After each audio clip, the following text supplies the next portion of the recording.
اما بعد فاعوذ باللہ من الشیطان الرجیم. تو کل ہم نے یہ ذکر کیا تھا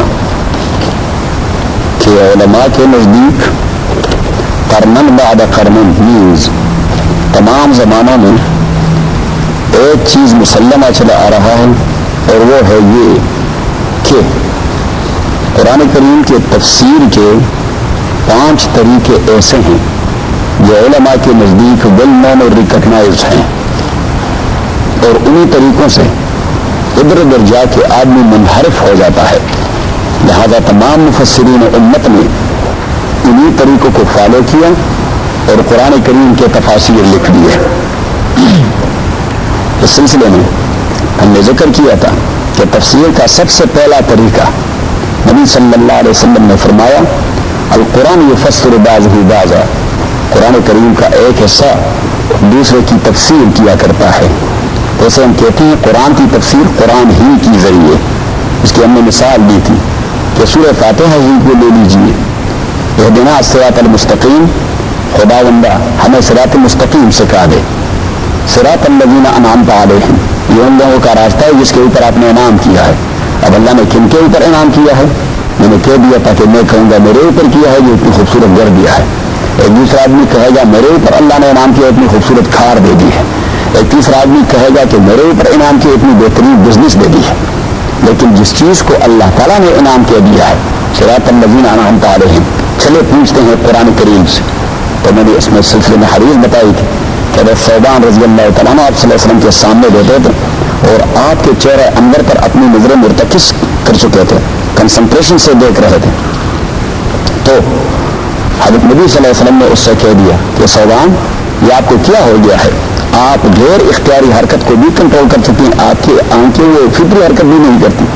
تو اس نے کہا کہ جی جنت میں آپ بہت بڑے مقام پر فائز ہوں گے، ہماری آپ سے ملاقات نہیں ہو سکے گی، تو دنیا میں آپ کے محفل میں بیٹھے ہوئے میں اس ادنا سے لحظے کو بھی آپ کے چہرہ انور کے دیدار سے محروم نہیں کرنا چاہتا. اس لیے میں نے اپنی آنکھوں کو قابو کیا ہوا اس طرح اور آپ کو ڈھونڈ رہا ہوں تاکہ مجھ سے یہ حرکت بھی اپنی آنکھیں نہیں کرتی.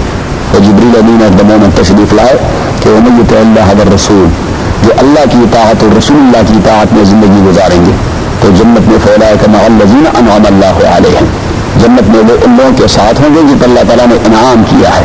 اب ہم چونک اٹھے کہ بھائی اللہ نے کس پر انعام کیا ہے، کیونکہ صراط الذین انعمت علیہم ہم بار بار ذکر کرتے ہیں.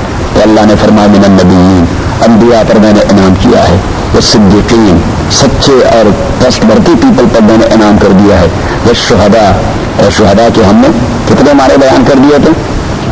4. ایک وٹنس، مارٹر، اسکالر، ماڈل یا آئیڈیا. تو وہ شہداء والصالحین، اور 22 پیپل کے ساتھ ہوں گے، صالحین کے ساتھ ہوں گے، نیک لوگوں کے ساتھ ہوں گے. تو اب پتہ لگ گیا کہ انعمت علیہم جو سورہ فاتحہ میں ہے اسی کی تفسیر قرآن کریم کی اس آیت میں کر دی ہے کہ بھائی انعمت علیہم کون ہے؟ یہ 4 طبقات ہیں. یا ہم نے دوسری مثال دی تھی کہ قرآن کریم کے اندر ہے کہ مشرکین مکہ کا طریقہ تھا کہ جب 2 لوگ یعنی ایک مرد اور عورت زنا کے مرتکب ہو جاتے تو وہ مرد کو تو سزا نہیں دیتے تھے لیکن عورت کو قتل کر دیتے تھے. شریعت اسلامیہ نے حکم دے دیا کہ اگر کوئی عورت زنا کی ارتکاب کر چکی ہے تو فاستشهدوا علیہن 4 منکم، آپ 4 گواہ اس پہ ڈھونڈ لیں کہ 4 گواہ گواہی کریں. اور فرمایا پھر اللہ کریم نے کہ پھر آپ انہیں فامسکوہن فی البیوت، انہیں نظر بندی میں رکھیں، اندر سرویلنس رکھیں، اندر چیک رکھیں، جیل خانے میں ڈال دیں، حتی یتوفاہن الموت، تا آ کے انہیں طبعی موت آ کر وہ خود مرے، او یجعل اللہ لہن سبیلا، یا اللہ ان کے لیے کوئی راستہ نکال لائے. اب یہ جملہ کہ او یجعل اللہ لہن سبیلا یہ قرآن کریم کا ایک حصہ ہے جو تفسیر کا مقتضی ہے کہ بھائی اللہ نے پھر کون سا طریقہ ان کے لیے نازل کیا. تو سورہ نور کی آیت جب نازل ہوئی تقریباً سورہ بقرہ سے 4 سال بعد، تو اس میں اللہ کریم نے فرمایا کہ الزانیۃ والزانی فاجلدوا کل واحد منہما 100 جلدہ، زناکار عورت اور زناکار مرد ان دونوں کو آپ کوڑے لگائیں 100. اور نبی صلی اللہ علیہ وسلم دوڑ کے آئے مسجد اور فرمائے خذوا عنی قد جعل اللہ لہن سبیلا، سیکھ لو بھائیو وہ جو اللہ نے وعدہ کیا تھا، اور یجعل اللہ لہن سبیلا، تو اللہ نے واسطہ نازل فرمایا کہ آپ نے ان کو یہ ہے تفسیر قرآن کی تفسیر قرآن سے لیکن منفصل کا معنی یہ ہے کہ آیت یہاں ہے لیکن اس کی تفسیر کہیں دوسری پارے میں تیسرے پارے میں 25ویں پارے میں 30ویں پارے میں کسی دوسری جگہ پہ آئی ہے تو اس کو کہتے ہیں تفسیر قرآن بالقرآن منفصلا. انفصال کا معنی تو آپ جانتے ہیں یعنی اتصال کے مقابلے میں ہوتا ہے انفصال. اور ایک اور طریقہ ہے تفسیر القرآن بالقرآن متصلا. حضرت عمر رضی اللہ تعالیٰ عنہ ابتداء اسلام میں یہ تھا کہ روزہ عین تراویح کے بعد شروع ہو جاتا, پوری رات کھانا پینا ناجائز تھا اور دوسرے دن مغرب تک ہی روزہ ہوتا تھا یعنی پورے رات اور دن کا روزہ. صحیح ہے. سنسٹ میں افطار ہو جاتی, عشاء تک لوگ کہتے رہے جس وقت تراویح پڑھ لی بس روزہ ہی روزہ ہے. کوئی سحری مہری اور کھانا پینا اور اپنی بیوی سے ہم بستری کرنا یہ سارے ناجائز تھے. یہ روزے کا وقت تھا. حضرت عمر رضی اللہ عنہ دوڑ کے نبی پاک صلی اللہ علیہ وسلم کے پاس آیا رمضان میں کہ اللہ کے نبی رات کو میں نے ایسا کیا قد شرمت آدھا, اس نے بڑی اچھی خوشبو لگائی تھی, میں نے جو محسوس کیا تھا بس جو تقاضا تھا وہ پورا کر دیا. صحابہ تو بڑے پاک لوگ تو جو کچھ کر جاتے سیدھے آپ صلی اللہ علیہ وسلم کے پاس آ جاتے اور اگر وہ لوگ یہ نہ کرتے تو شریعت کے بہت سارے حصے ہم سے مخفی اور پوشیدہ رہ جاتے. انہیں کی وجود سے اللہ تعالیٰ نے امت کو آسانی دے دی. حضرت عمر دوڑ کے آیا کہ یہ رات تو ایسا کر دیا. اب آپ کو پتا ہے کہ رمضان کے روزے میں اگر آدمی کھائے قصدن یا پیے قصدن یا بیوی سے ہم بستری کرے قصدن تو اس پر تو کفارہ لازم آتا ہے کہ اس میں 60 روزے رکھنے ہیں بطور جرمانہ کی. حضرت عمر نے کہا کہ جی میں نے تو ایسا کیا. نبی صلی اللہ علیہ وسلم نے فرمایا کہ بیٹھ جائیں. یہ بھی لینے آئے وَأُحِلَّ لَكُمْ لَيْلَةَ الصِّيَامِ الرَّفَثُ إِلَىٰ نِسَائِكُمْ. اللہ کریم نے آپ کے لیے جائز قرار دیا ہے رمضان کی راتوں میں اپنی بیویوں کے ساتھ ہم بستری کرنا. ہن لباس لکم وانتم لباس لہن. یہ آپ کے لیے پردہ ہے اور آپ ان کے لیے پردہ ہے. عالم اللہ انکم کنتم تختانون انفسکم. اللہ کو پہلے سے پتا تھا کہ آپ یہ کوتاہی کر جائیں گے. فتاب علیکم, لہذا اللہ تعالیٰ نے ود ریٹروسپیکٹو افیکٹ. فتاب علیکم کا معنی یہ ہے قانون ہے, اسے کہتے ہیں ریٹروسپیکٹو افیکٹ کہ قانون آج لکھ کے جاتا ہے لیکن اس کے ساتھ لکھا جاتا ہے کہ اسے عملی تصور کیا جائے گا 1997 کے اکتوبر کے 5 تاریخ سے. صحیح ہے. اسے کہتے ہیں implementation of law retrospective effect. گزشتہ تاریخ میں آپ اسے امپلیمنٹ کر دیں اور اس کا اصل مقصد یہ ہوتا ہے کہ کسی کو آپ نے بینیفٹ دینا ہوتا ہے, کسی کو ایڈوانٹیج دینا ہوتا ہے کیونکہ 5 اکتوبر 1997 کے بعد یا اسی دن ایک آدمی نے جرم کر دیا ہے. آپ نے قانون اس کی اکوٹی کے لیے آج بنائی لیکن امپلیمنٹ کر دی 5 اکتوبر 1997 کو.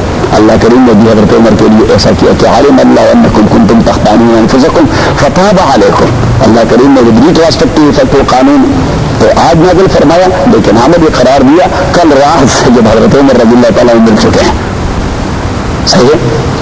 اب پیچھے اللہ کریم نے فرمایا کہ فکلوا, بس کھاؤ واشربوا, پیو حتی یتبین لکم الخیط الابیض, تا آنکھیں آپ لوگوں کو سفید تار نظر آئے, سفید داغا نظر آئے, من الخیط الاسود, کالے داغے کے مقابلے میں. اب داغے کا لفظ جو استعمال ہو گیا, تار کا لفظ جو استعمال ہو گیا. حضرت عادی ایک صحابی ہے, اس نے 2 داغے لے کر اپنے تکیے کے نیچے رکھ دیے اور رات بھر اسے دیکھتا رہا, کھاتا رہا, پیتا رہا یا تقاضے پورا کرتا رہا. لیکن جب کمرے سے باہر نکلا تو سورج یہاں آسمان کے نصف تک آ پہنچا تھا تو دوڑے نبی صلی اللہ علیہ وسلم کے پاس کہ جی وہ کالا اور سفید داغا تو میں نے تکیے کے نیچے رکھا ہوا تھا, وہ تو 12 بجے تک امتیاز اندر نہیں ہو رہا تھا, ڈسٹنکشن نہیں ہو رہی, جو میں تو کھاتا رہا اور پیتا رہا. تو نبی صلی اللہ علیہ وسلم نے اس کے ساتھ مزاح کیا. حضور علیہ السلام اپنے صحابہ کے ساتھ بڑے تکلف تھے. حضور صلی اللہ علیہ وسلم کی یہ شان نہیں تھی کہ لوگ آئے بڑے بے پروٹوکول سے کچھ اس انداز سے کہ بس ڈرتے رہیں اور بات کریں. بڑے بے تکلف انداز سے آپ صلی اللہ علیہ وسلم کے پاس آ گئے تو اور اپنی بات بتا دیتے. تو وہ صحابی آیا کہ جی, تو حضور صلی اللہ علیہ وسلم نے اس کے ساتھ مزاح کیا کہ انک اذن لعریض القفا. ارے عادی, وہ اللہ نے جس کالے اور سفید داغے کا ذکر کیا ہے آپ نے وہ دونوں داغے اپنے تکیے کے نیچے رکھتے تھے تو پتہ نہیں کہ آپ کا تکیہ کتنا بڑا ہے, اور جو اتنا بڑا تکیہ بنا دیا ہے تو آپ کا گردن کتنا موٹا ہوگا اور کتنا ہڈا کٹا ہوگا. کیونکہ جس داغے کا ذکر ہے تو وہ تو محاورہ ہے کہ جو ہارزنٹل لائن ہوتا ہے نا, جو آسمان کا ہارزنٹل لائن جس پر اندھیرا ہوتا ہے اور پھر صبح کے وقت اس پہ سفیدی آ جاتی ہے, تو اللہ کریم نے اسی کی تعبیر کر دی کالے داغے اور سفید داغے سے. اب اس کی لینتھ کتنی ہے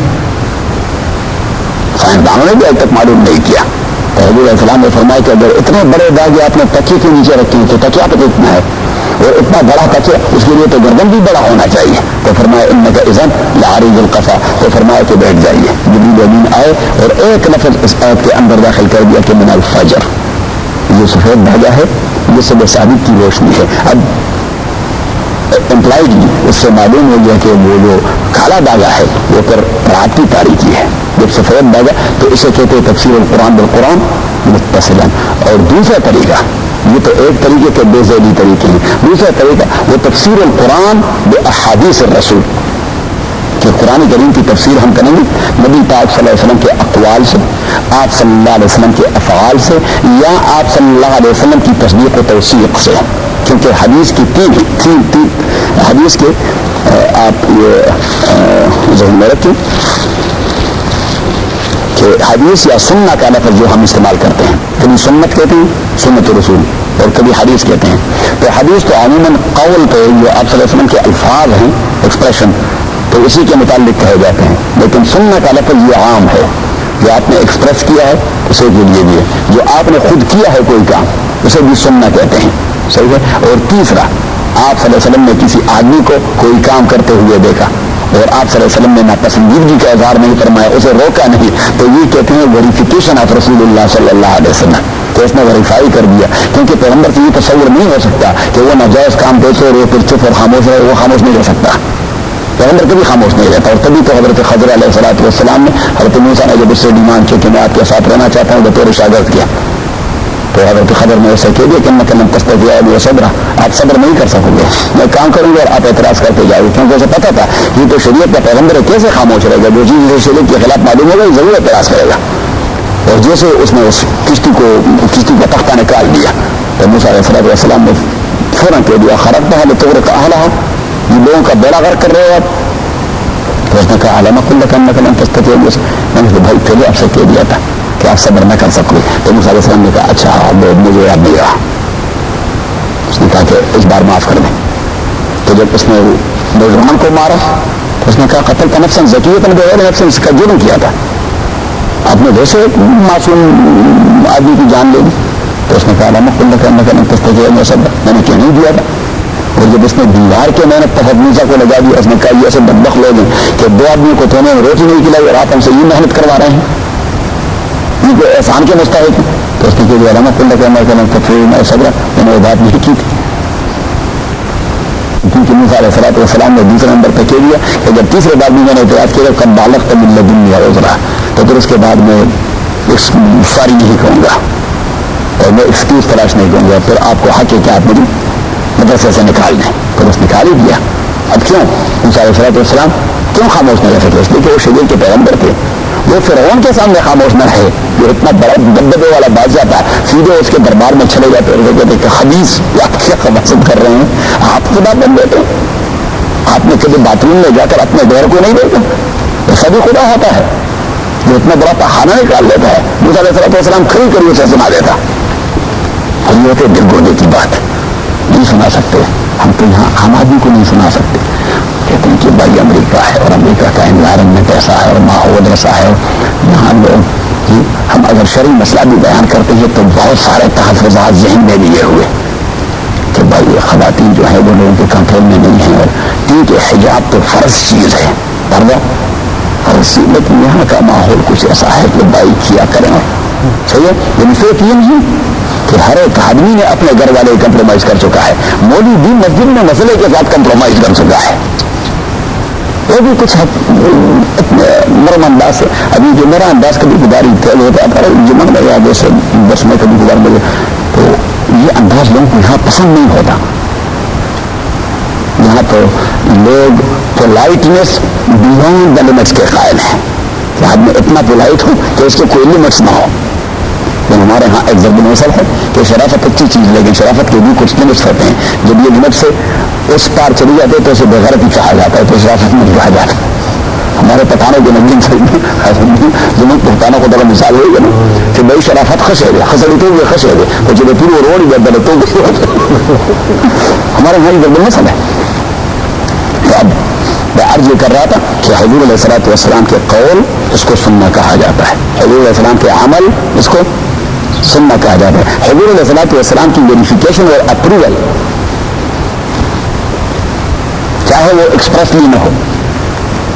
بس حضور نے دیکھ لیا کوئی آدمی کوئی کام کر رہا ہے, اور اس لیے صحابہ کرام جو اس قسم کے کام کر رہے تھے اور حضور نے دیکھ دیا تو انہوں نے فوراً نقل کر دیا امت کو کہ رآنی رسول اللہ صلی اللہ علیہ وسلم فعلت کذا و کذا, مجھے نبی نے دیکھ لیا جب میں نے یہ کام کیا. اس کا معنی ہے کہ وہاں سے اپروول مل گئی. تو سنت کی یہ تعریف آج تک تبسم بھائی کو یاد نہیں تھا. آج ذہن میں آ گیا کہ سنت تین چیزیں ہیں. صحیح ہے. اب نبی پاک صلی اللہ علیہ وسلم کی اسی سنت کے حوالے سے ہم قرآن کریم کی تفسیر کریں گے. کیوں؟ اس لیے کہ قرآن کریم یہ متن ہے اور بریف ہے, اور نبی صلی اللہ علیہ وسلم کے احادیث یا سننا اس کی ایک وسیع شرح ہے. حضرت عائشہ صدیقہ سے صحابہ نے پوچھ لیا کہ کیف کان خلق رسول اللہ, حضور علیہ الصلوۃ والسلام کے دونوں میں نے آف لائف کیا تھے یا کیسے تھے؟ تو آپ نے مختصر جواب دیا کان خلقہ القرآن, وہ قرآن کی عملی تفسیر تھے. بس وہ قرآن کریم کی عملی تفسیر تھی, اس کا عملی نمونہ تھا کہ جو کچھ قرآن نے کہا اس نے عملاً اپنایا. اور قرآن کریم نے خود ایک جگہ نہیں کئی جگہوں پر حضور علیہ السلام کی یہ ڈیوٹی لگائی ہے کہ آپ امت کو قرآن کریم کی تفسیر سکھائیں گے. 5 یا 6 دفعہ تو یہ الفاظ تھوڑے سے رد بدل کے حوالے سے قرآن کریم کے اندر آئے ہیں کہ نبی پاک صلی اللہ علیہ وسلم کی ڈیوٹی کیا ہے یتلو علیہم آیاتک, یتلو علیہم آیاتک, کہ وہ اللہ کریم کے آیات امت کو پڑھائے گا. ویزکیہم, ان کو خبیث اور رذیل قسم کے اخلاقیات سے صاف کروائے گا, اچھے اخلاق کی تعلیم دے گا. ویعلمہم الکتاب, اور انہیں قرآن کریم کی تفسیر بتائے گا. والحکمہ, اور انہیں حکومت بتائے گا, انہیں حکومت بتائے گا. تو نبی صلی اللہ علیہ وسلم کی 3 ڈیوٹیاں ہو گئی. کتنی؟ 3. کتاب اللہ کے حوالے سے 2 ڈیوٹیاں ہیں, ایک الفاظ کی تعلیم اور دوسرے اس کی تفسیر کی تعلیم. تو یہ ایک ڈیوٹی ہے ایکچوئل, اور دوسرا تزکیہ, پیوریفیکیشن, کہ جو بیڈ ہیبٹس اور بد اخلاقیاں ہیں اس سے انسانوں کو صاف کروا لے. اور کیسا صاف کروا دیں؟ کیسے صاف کروا دیا؟ ایک صحابی کو دیکھیں کہ ایمان لانے سے پہلے کیا کچھ کر رہے تھے. ایک عمر کو سدھارنا, ایک عمر کو بنانا, یہ دل گردے کی بات ہے. اور عمر کو ایسا عمر بنا دیا کہ آج تک جو مسلمانوں کو تانا دے رہے ہیں کہ بدبخت 1400 سال میں دوسرا عمر پیدا نہ کر سکے, ورنہ دنیا میں کفر کا نام و نشان ہی باقی نہ رہے. دنیا میں کوئی حضرت عمر کی حکومت کی مثال پیش نہیں کر سکتے. جو حکومت کے ارتقا حکمرانی کوئی مثال پیش نہیں کر سکتا. اس لیے ایک ہندو شاعر نے بھی کہہ دیا کہ خود نتے جو راہ پر اوروں کے رہبر بن گئے, کیا نظر تھی جس نے مردوں کو مسیحا کر دیا.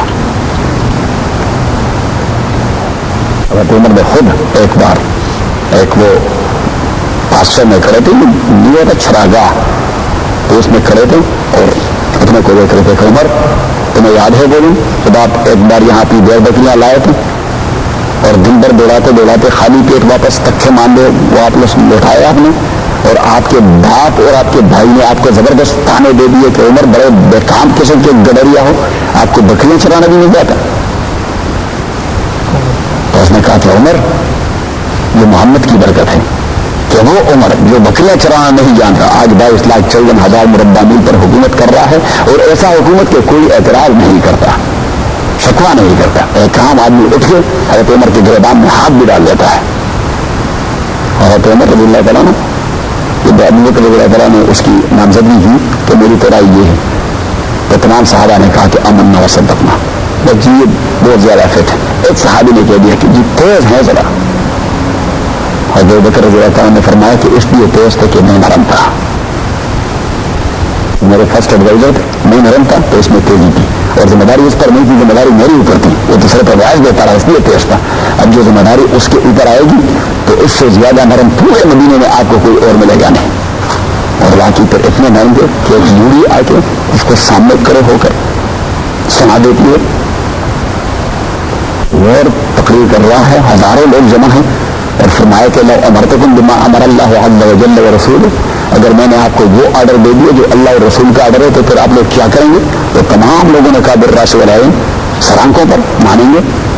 اور فرمایا کہ وینا وجدت, اگر میں ذرا ادھر ادھر ڈیویٹ ہو گیا تو ایک بدو سارا ہی نہیں ہوتا، اس نے اپنے تلوار کو اس طرح لہرایا ہوا میں کہ میں قوم اجازت بحد سیوف نا، آپ ٹیڑے ہوں گے تو ہماری تلواروں کی دھار کس لیے ہے؟ یہ آپ کو سیدھا کرنے کے لیے ہے، آپ کو سیدھا کریں گے تلواروں کی دھار سے۔ پرنتو میرے اللہ تعالیٰ نے ممبر سے اچھل کر اس بدو کے پاس آ گئے، تو اس طرح سینے سے لگا دیا اور اس کے ہونٹوں کو بوسہ دے دے کہ الحمدللہ الذی جعل فی رعیت عمر من قوم اجازت بحد سیوف۔ خداوندہ آپ کی بڑی تعریف ہے کہ عمر کی رعایت میں آپ نے ایسے لوگ پیدا کر دیے جو عمر کے ٹیڑھا پن اور کجی کو کسی ڈنڈے منڈے سے نہیں تلوار سے سیدھا کرنا جانتے ہیں۔ یہ ہوتے ہیں لوگ، نبی صلی اللہ علیہ وسلم کے کردار میں بنا دیا، سیرت میں بنا دیا، حضور صلی اللہ علیہ وسلم کی تعلیم میں بنا دیا۔ اچھا، تو اللہ کریم نے فرمایا کہ یتلو علیہم آیاتہ ویزکیہم ویعلمہم الکتاب والحکمہ۔ تین چیزیں ہیں کہ یہ آپ کو پڑھائے گا شریعت، یہ آپ کو پڑھائے گا شریعت پہ عمل کرنے کا طریقہ، اور یہ آپ کو پڑھائے گا سیاست کا طریقہ کہ آپ اپنے راستے سے جو ہنڈرنسز ہیں اور جو ہارڈرز ہیں وہ کیسے ہٹائیں گے۔ سیاست کا معنی ہے اسلام کے راستے میں جو ہنڈرنسز ہیں وہ کس طرح ہٹائے جائیں، اس کے لیے حکمت عملی وضع کرنا، اور اس کے لیے قوت پیدا کرنا، اور اس کے لیے ساتھی ڈھونڈنا۔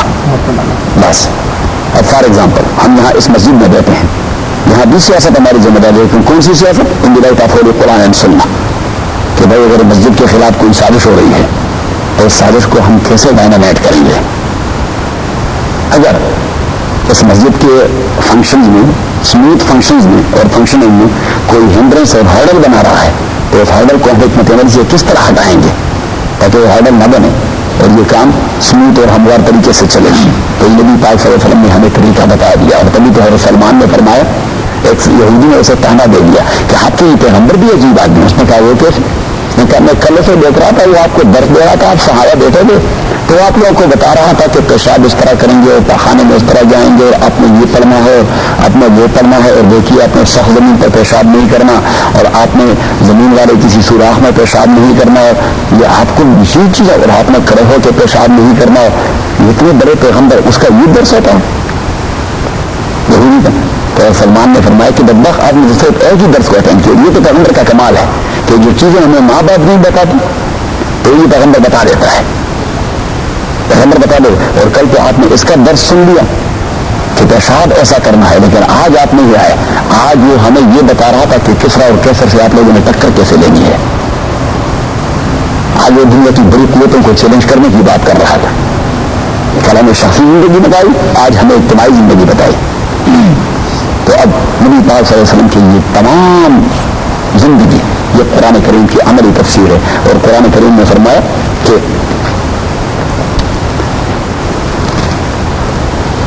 وَأَنزَلْنَا إِلَيْكَ الذِّكْرَ، سورہ نحل کے اندر آیت ہے کہ وَأَنزَلْنَا إِلَيْكَ الذِّكْرَ لِتُبَيِّنَ لِلنَّاسِ مَا نُزِّلَ إِلَيْهِمْ، ہم نے آپ کے پاس وحی بھجوائی تاکہ آپ لوگوں کو اس قرآن کا بیان اور تشریح کر دیں جو ان کے پاس بھجوا دیا گیا ہے۔ تو قرآن کریم کی تشریح اور تفسیر کرنا بنیادی ذمہ داری کس کی ہے؟ پیغمبر کی۔ کس کی؟ پیغمبر کی۔ دوسری جگہ فرمایا کہ اِنَّ عَلَيْنَا جَمْعَهُ وَقُرْآنَهُ، میرے پیغمبر آپ جلدی اور حجت سے کام نہ لیں، یہ ہماری ذمہ داری ہے، آپ کے قلب و دماغ میں اس قرآن کو ہم جمع کر دیں گے۔ فَإِذَا قَرَأْنَاهُ فَاتَّبِعْ قُرْآنَهُ، جب جبریل امین تلاوت ختم کرو تو پھر آپ شروع کر دو، وہ پرنٹ ہوتا جائے گا آپ کے۔ اور نبی صلی اللہ علیہ وسلم یہ نبی نہیں آتے پورے کا پورا سورت وہ ہم ہمیں میں اسے سناتے ہم میں پرسوں رہا تھا کیونکہ وہاں کوئی دوسری آواز نہیں ہوتی تھی کہ کوئی جبریل امین کی آواز آ رہی کہ تو ما انزلنا علیک القرآن لتشقى الا تذکرۃ لمن یخشى، نہیں، وہاں صرف صحابہ کہتے ہیں کہ وہ مکیوں کی گنگناہٹ کی آواز ہم سنتے تھے،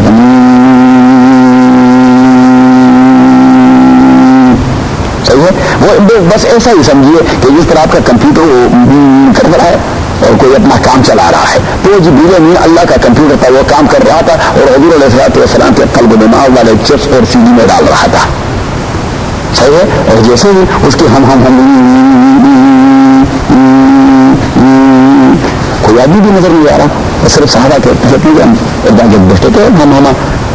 سن رہے ہیں۔ نبی صلی اللہ علیہ وسلم جب فارغ ہو گئے تو دن ہی مات اس فیشن، کیونکہ وہ وحی کی شکل کی وجہ سے آپ صلی اللہ علیہ وسلم کا پسینہ نکلتا تھا، اور ایسا فرماتی کہ آپ کے تمام اعصابی نظام پر ایسا زبردست بوجھ ہوتا تھا کہ آپ کے بدن پہ ایک لرزہ طاری ہوتا، اور جب وہ فارغ ہو جاتے تو پھر صحابہ کرام وہ فوراً تیار کھڑے رہتے ہیں، چلیے شروع کرے گا، تو پھر صلی اللہ علیہ وسلم شروع کر دیتے کہ بسم اللہ الرحمن الرحیم طٰہٰ ما انزلنا علیک القرآن لتشقى الا تذکرۃ لمن یخشی تنزیلا ممن خلق الارض والسماوات العلی الرحمن علی العرش استوى، تو شروع کر دیتے اور صحابہ وہ لکھ لیتے. صحیح، تو اللہ نے فرمایا ان علینا جمعہ، ہم آپ کے قلب و دماغ میں اسے پرنٹ کر دیں گے، وقرآن، اور قرآن کا معنی یہ کہ پھر ریپیٹ بھی کریں گے. تو ہر رمضان میں جبریل امین آتے اور پورے سالوں کا نازل شدہ قرآن کریم وہ نبی صلی اللہ علیہ وسلم کو ریپیٹنگ سناتے ہیں. رمضان میں قرآن کریم کا ایک دور ہوتا ہے نبی پاک صلی اللہ علیہ وسلم کے پاس، فَإِذَا قَرَأْنَاهُ فَاتَّبِعْ ثُمَّ إِنَّ عَلَيْنَا بَيَانَهُ، اور اللہ کریم نے فرمایا صرف قرآن نہیں، اس کی بیان تشریح بھی ہم نازل فرمائیں گے. تو اب پتہ ہے کہ بیان تشریح کوئی دوسرا قرآن آپ نے دیکھ لیا جو اس قرآن کی تشریح کر رہا ہے؟ اسے ایک قرآن ہے پوری دنیا میں، اور اللہ کریم نے قرآن کریم کے اندر کہہ دیا ہے کہ پھر اس کی بیان تشریح بھی ہم نازل فرمائیں گے. تو اٹ مینس کہ یہ نبی صلی اللہ علیہ وسلم کے جتنے سارے اقوال و اعمال ہیں یہ بھی اللہ کی طرف سے انسپائر کیے گئے تھے، اور یہ بھی اللہ کی طرف سے دیے گئے تھے جس نے قرآن کریم کی تشریح کر دی. صحیح ہے، تو یہ بات یاد رہے گی. تفسیر القرآن باحادیث الرسول اور بسنت الرسول.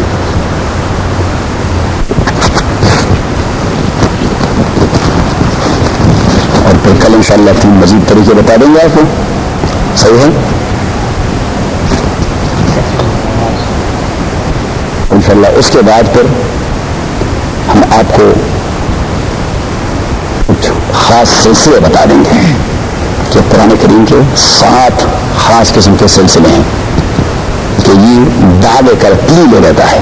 کیا لے لیتا ہے؟ اس پلی کو آرگی بھی کرتا ہے، اس طرح نہیں چھوڑتا، اس طرح دعویٰ نہیں کرتا. جب دعویٰ کر دیتا ہے تو اس پر دلائل کا برمار لگا دیتا ہے اور چیلنج بھی کرتا ہے، ساتھ ساتھ دلائل بھی دیتا ہے اور چیلنج بھی کرتا ہے. ہاں کیا آ جائیں، اگر کوئی ہے تو مقابلہ کریں. صحیح، اور تبھی تو جگہ جگہ فرمائے کہ فبئی حدیث بعد یوم بدبختو، نہ مان رہے ہو، نہ تسلیم کر رہے ہو، نہ مقابلہ کر سکتے ہو، اس کے بعد آخر کون سا کلام ہے جو میں لے آؤں آپ اس پر ایمان لے آئیں گے.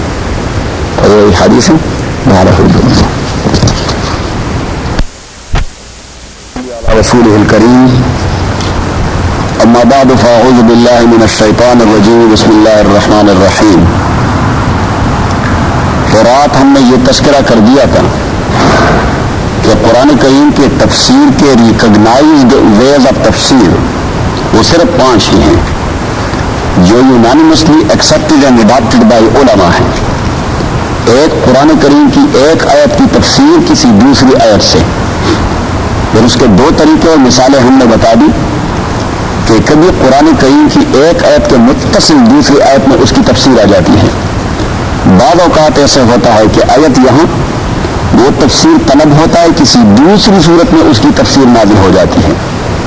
دوسرا طریقہ تفسیر کا ہم نے بتا دیا کہ رسول اللہ صلی اللہ علیہ وسلم himself he was the مفسر آف ہولی قرآن. اس کے سننا، ایک لفظ سننا جو رات ہم نے ڈسکس کر دیا تھا کہ what we will mean by سننا. سننا is not only the saying or practice of رسول اللہ صلی اللہ علیہ وسلم. سننا means the saying of Rasulullah, the words of Rasulullah sallallahu alaihi wasallam, the practices of Rasulullah sallallahu alaihi wasallam, and the silent approval of Rasulullah sallallahu alaihi wasallam.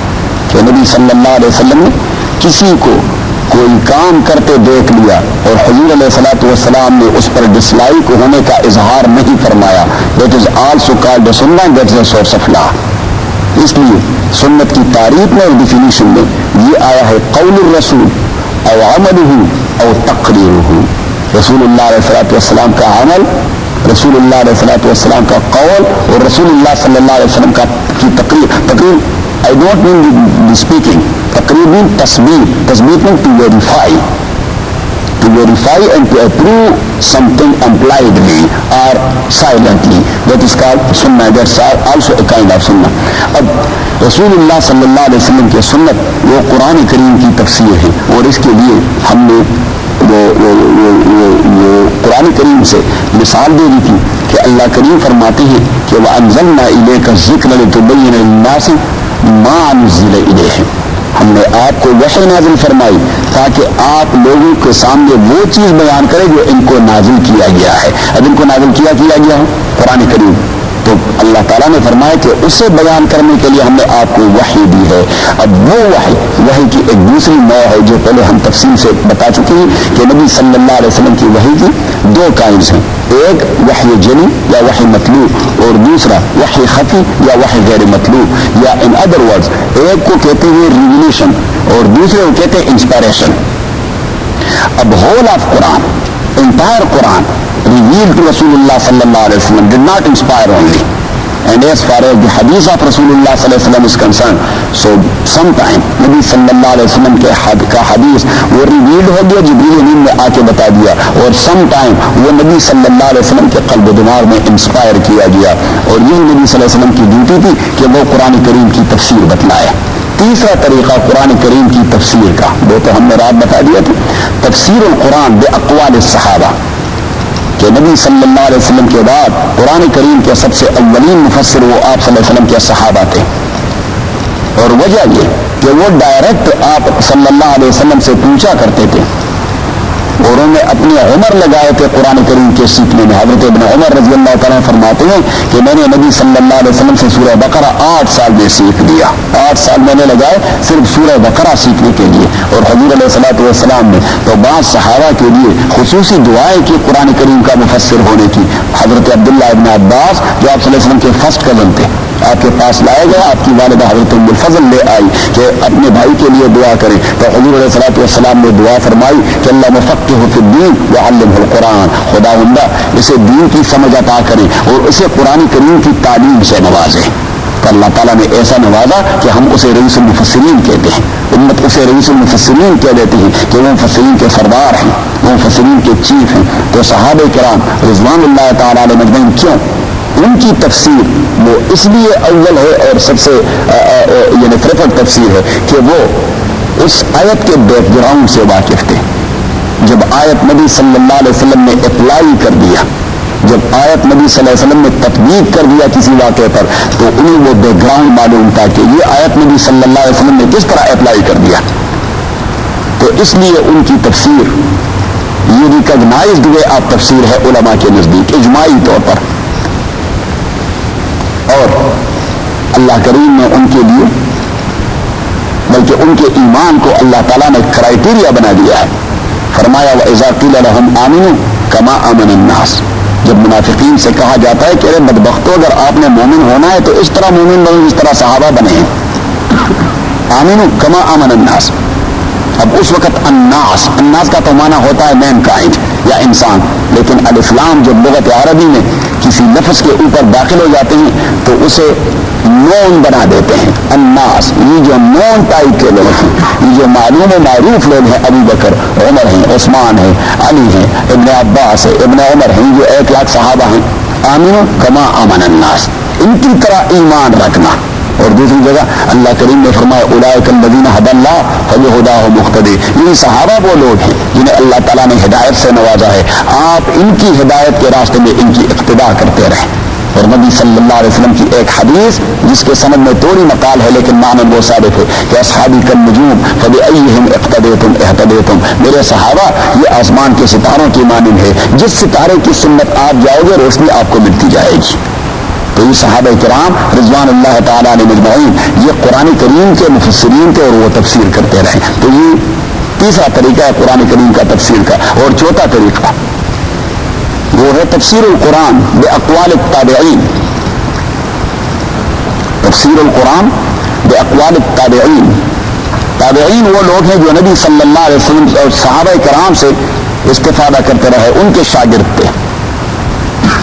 اور حضور علیہ الصلوۃ والسلام نے ان کے لیے خیریت اور بہتر ہونے کی گواہی دی ہے. فرمایا خیر القرون قرنی ثم الذین یلونہم ثم الذین یلونہم ثم یفشی الکذب. حضور علیہ الصلوۃ والسلام نے فرمایا کہ زمانوں میں بہترین زمانہ میرا زمانہ ہے، پھر ان لوگوں کا زمانہ جو اس کے متصل آتے ہیں، اور پھر ان لوگوں کا زمانہ جو ان کے متصل آتے ہیں. اب حضور کا زمانہ کون سا زمانہ کہلایا جاتا ہے؟ خلفائے راشدین کے دور کو علماء کرام نے حضور کا زمانہ قرار دیا ہے کہ یہ سارا حضور کا زمانہ ہے، اور اس کے لیے انہوں نے تائید اسی حدیث سے پیش کر دی ہے، کیونکہ لغت عربی میں وقت اور ٹائم کے لیے بہت سارے الفاظ ہیں۔ عصر کہتے ہیں زمانے کو، وقت بھی عربی لفظ ہے، آن بھی استعمال ہوتا ہے، هل اتى على الانسان حين من الدهر لم يكن شيئا مذكورا الم يعن للذين ان تخشع للذين امنوا ان تخشع قلوبهم لذكر الله وما نزل من الحق، الم يعن وہ آن سے ہے، آن کا معنی بھی ہے وقت، حین بھی کہتے ہیں۔ تو حضور علیہ الصلوۃ والسلام یہ بھی کہہ سکتے تھے کہ خیر الاحیان حینی وخیر الآنات آنی وخیر الاوقات وقتی وخیر الازمنت زمانی وخیر الاثار عصری، یہ تمام الفاظ وقت کے لیے ہیں لغت عربی میں، لیکن حضور علیہ الصلوۃ والسلام نے ایک ایسے لفظ کو استعمال کر دیا جس کا ایک دوسرا معنی بھی لغت عربی میں ہے، وہ سین کو بھی کہتے ہیں، قرن یہ صدی کو بھی کہتے ہیں، صدی ایک سینچری کو بھی کہتے ہیں، اور سین کو بھی کہتے ہیں۔ تو نبی صلی اللہ علیہ وسلم نے ایک مشترک اور کامن ورڈ استعمال کیا کہ اس کا یہ بھی ترجمہ ہو سکتا ہے خیر القرون قرنی، سین کو میں بہترین سین میرے ہیں۔ اب نبی صلی اللہ علیہ وسلم کے سین تو نہیں تھے، لیکن لفظ قرن اس کا ایک معنی سین ہوتا ہے۔ تو حضور علیہ السلام نے یہ کامن ورڈ استعمال کیا، وقت کیوں استعمال نہیں کیا جو اسپیسیفکلی ٹائم کے لیے استعمال ہوتا ہے، زمان کا لفظ کیوں استعمال نہیں کیا جو اسپیسیفکلی ٹائم کے لیے استعمال ہوتا ہے، آن اور حین کا لفظ کیوں استعمال نہیں کیا جو اسپیسیفکلی ٹائم کے لیے استعمال ہوتا ہے۔ تو اس میں علماء کرام فرماتے ہیں کہ ایک لطیف اشارہ ہے خلفائے راشدین کے دور کا کہ خیر القرون قرنی کا معنی ہے میرا زمانہ، قرنی کا معنی ہے قرن کا معنی ہے زمانہ، اور یہ جو یا ہے آخر میں اس کا یہ ہے ضمیر میرا، مائی، بہترین ٹائم ہے میرا ٹائم۔ اب قرنی کو آپ دیکھیں، اس لفظ میں 4 حروف ہیں، قاف را نون یا، کتنی؟ 4، اور یہ جو حرف قاف ہے یہ صدیق کے لفظ کا آخری حرف ہے۔ عمر بن، یہ جو قاف ہے یہ صدیق کے لفظ کا آخری حرف ہے، اور اس کے پیچھے را ہے، یہ عمر کے لفظ کا آخری حرف ہے، اس کے پیچھے نون ہے، یہ عثمان کے لفظ کا آخری حرف ہے، اور اس کے پیچھے یا ہے، یہ علی کے لفظ کا آخری حرف ہے۔ تو گویا نبی صلی اللہ علیہ وسلم نے لفظ قرنی کے کامن ورڈ کو استعمال کر کے خلفائے راشدین کے دور کو اپنا دور قرار دیا، ان کے بعد پھر تابعین کا دور شروع ہو جاتا ہے، اور حضور علیہ السلام نے فرمایا ثم یفشی الکذب، اس کے بعد لاوبالی پن شروع ہو جائے گا، لوگ جھوٹ بولنے میں عار ہی محسوس نہیں کریں گے، جھوٹ بولتے رہیں گے۔ ثم یفشی الکذب، اس کے بعد جھوٹ کا دورہ ہوگا۔ تو اب تابعین کا جو زمانہ ہے اس کے لیے نبی صلی اللہ علیہ وسلم نے شہادت دی کہ خیر القرون یہ بہترین زمانہ ہے۔ تو جب ان کا زمانہ بہترین، وہ لوگ بہترین، تو ان کی تفسیر بھی معتد بھی اور قابل اعتماد تفسیر، ان کی تفسیر بھی معتد بھی اور قابل اعتماد تفسیر ہے۔ جب آپ تفسیر کو اٹھائیں گے تو وہاں پہ مختلف قسم کے مفسرین، وہ دیں قال قتادہ نے یہ کہہ دیا۔ قتادہ کون تھے؟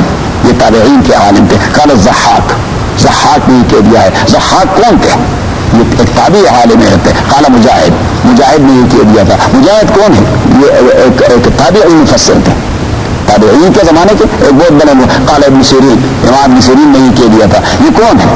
یہ تابعین کے زمانے کے مفسر ہیں۔ قال مالک بن انس نے یہ کہہ دیا۔ مالک بن انس کون تھے؟ یہ تابعی تھے۔ قال ابو حنیفہ، یہ کون تھے؟ یہ تابعی تھے۔ قال الامام الشعبی، قال سفیان الثوری، قال سفیان بن عیینہ، قال ابن ابی لیلہ، قال وکیع بن الجراح، یہ تمام لوگ کون تھے؟ یہ تابعین تھے۔ اس لیے امت نے ان کو مستند قرار دیا کہ ان کے لیے نبی صلی اللہ علیہ وسلم نے خیر القرون، اور یہ ڈائریکٹ صحابہ کرام سے استفادہ کر چکے ہیں۔ اور دیکھیے جب استاد عظیم ہو اور آدمی اس کے زیر سایہ اپنی علم کی کمپلیشن کر چکا ہو تو لوگ کہتے نہیں یہ اس فیلڈ میں بلا کے ساتھ رہ چکے ہیں۔ دیکھیے ایک نیا ڈاکٹر اگر وہ اپرینٹس شپ میں کسی ویل نون ڈاکٹر کے ساتھ کلینک میں رہے تو لوگ کہیں گے کہ یہ آدمی فلاں ڈاکٹر صاحب ہے، یہ امریکہ کے ویل نون ڈاکٹروں میں، یہ اس کے پاس کلینک میں سب سے پہلے اپرینٹس شپ یا جاب کر چکے ہیں۔ سید یہ جو تبسم صاحب کے سامنے بیٹھے ہیں یہ میکینیکل انجینئر ہیں، میکینیکل انجینئر ہیں۔ اب اگر اس نے اپنی میکینیکل انجینئر انڈر سپرویژن آپ ویل نون میکینیکل انجینئر کیا ہو جی، تو جب اس سے اس کی بایوگرافی پوچھی جائے گی، کہا جائے اپرینٹسشپ آپ نے پھر کہاں کی؟ فلاں کے، اچھا فلاں کے ساتھ رہے، he was one of the well-known mechanical engineers of USA or of the world۔ اب صحابہ کرام رضوان اللہ علیہم اجمعین they were the well-known مفسرین of the Holy Quran and the well-known scholar of the Ummah۔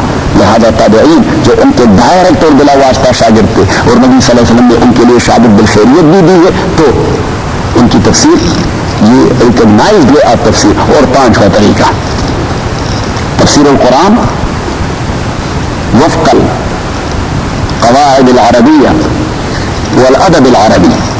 قرآن کریم کی تفسیر لغت عربی کے قواعد اور ادب عربی کے اساس پر. اور یہ ہے سب سے واسط میدان, یہ ہے وسیع تر میدان. اور اس کے لیے عربیت پر عبور یہ شرط اولین ہے.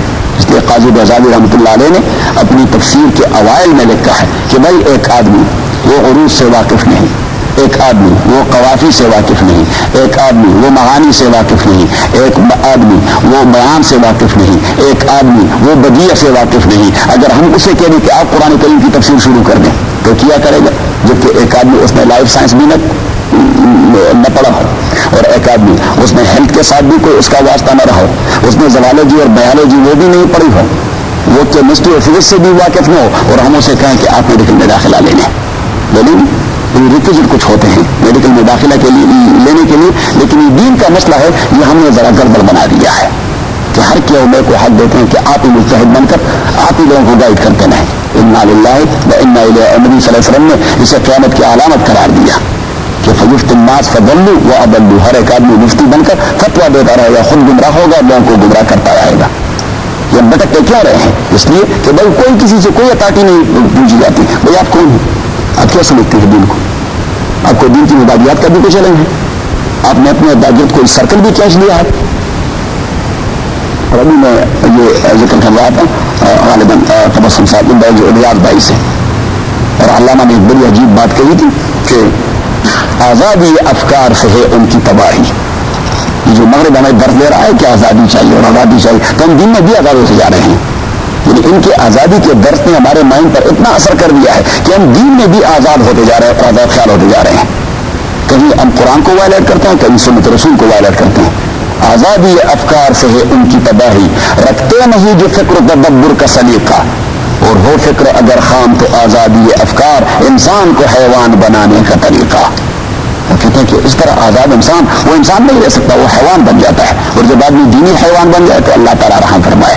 اگر گھاس والا حیوان بن جائے تو ٹھیک ہے, مکئی کھائے گا کسی اور کا, لیکن اگر دینی حیوان بن گیا تو لوگوں کے ایمان کو کہا جائے گا. اللہ تعالیٰ محفوظ فرمائے. تو پانچواں طریقہ وہ تفسیر القرآن وفق القواعد العربیہ والادب العربی. کیونکہ ادب عربی دیوان العرب جسے کہتے ہیں, دیوان العرب, دیوان مثلا فار ایگزامپل ہم انگلش کا تذکرہ کرتے ہیں کہ یہ لفظ آپ نے جو استعمال کر دیا, تو رائٹ اوے ایک آدمی وہ دیوان الانگریز کے پاس چلا جاتا ہے اور اس میں شیکسپیئر کو آتھینٹکٹی سمجھی جاتی ہے, اور کہتے ہیں کہ شیکسپیئر نے یہ کہہ دیا ہے یہ لفظ استعمال, تو بس آدمی وہ سیٹسفائی ہو جائے. شیکسپیئر جیسے لٹریچر کے ڈاکٹر آف لٹریچر, اس نے جب یہ استعمال کر دیا اس انداز سے, تو دیٹ از اوکے کہ شیکسپیئر نے اس انداز سے استعمال کر دیا. اور یہی وہ چیز ہے. دیکھیے میں آپ کو ایک لطیفہ بتا دوں, امام ابو حنیفہ رحمۃ اللہ علیہ اور امام شافعی, امام مالک, احمد بن حنبل, ان کے درمیان ایک اختلافی مسئلہ ہے. امام ابو حنیفہ رحمۃ اللہ علیہ کے نزدیک قتل کے اقسام 5 ہیں. کتنی؟ 5 ہیں, جبکہ دیگر 3 ائمہ اور اہل حدیث حضرات کے صرف 3 ہیں. ان کے نزدیک شرعی اعتبار سے قتل کے اقسام 3 ہیں, امام ابو حنیفہ کے نزدیک 5 ہیں. اب وہ 3 کون کون سے ہیں؟ وہ کہتے ہیں کہ ایک قتل عمد ہے, انٹینشنلی مرڈر اور intentionally killing of someone. دوسرا قتل خطا ہے, by way of ignorance, ignorantly کسی کو آپ نے ٹکر مار دی, قتل کر دیا, یا آپ شکار کھیل رہے تھے اور کسی کو گولی لگ گئی, قتل خطا. صحیح ہے. اور تیسرا ہے قتل بالسبب, کہ آپ ڈائریکٹلی کسی کو قتل نہیں کر سکتے ہیں لیکن آپ کا کوئی ایکٹ اس کے قتل کا سبب بن گیا. صحیح ہے. اب یہ امام ابو حنیفہ رحمۃ اللہ علیہ کے نزدیک 5 ہیں. وہ ایک کو کہتے ہیں قتل عمد, انٹینشنلی مرڈر, اور دوسرے کو کہتے ہیں قتل شبہ عمد.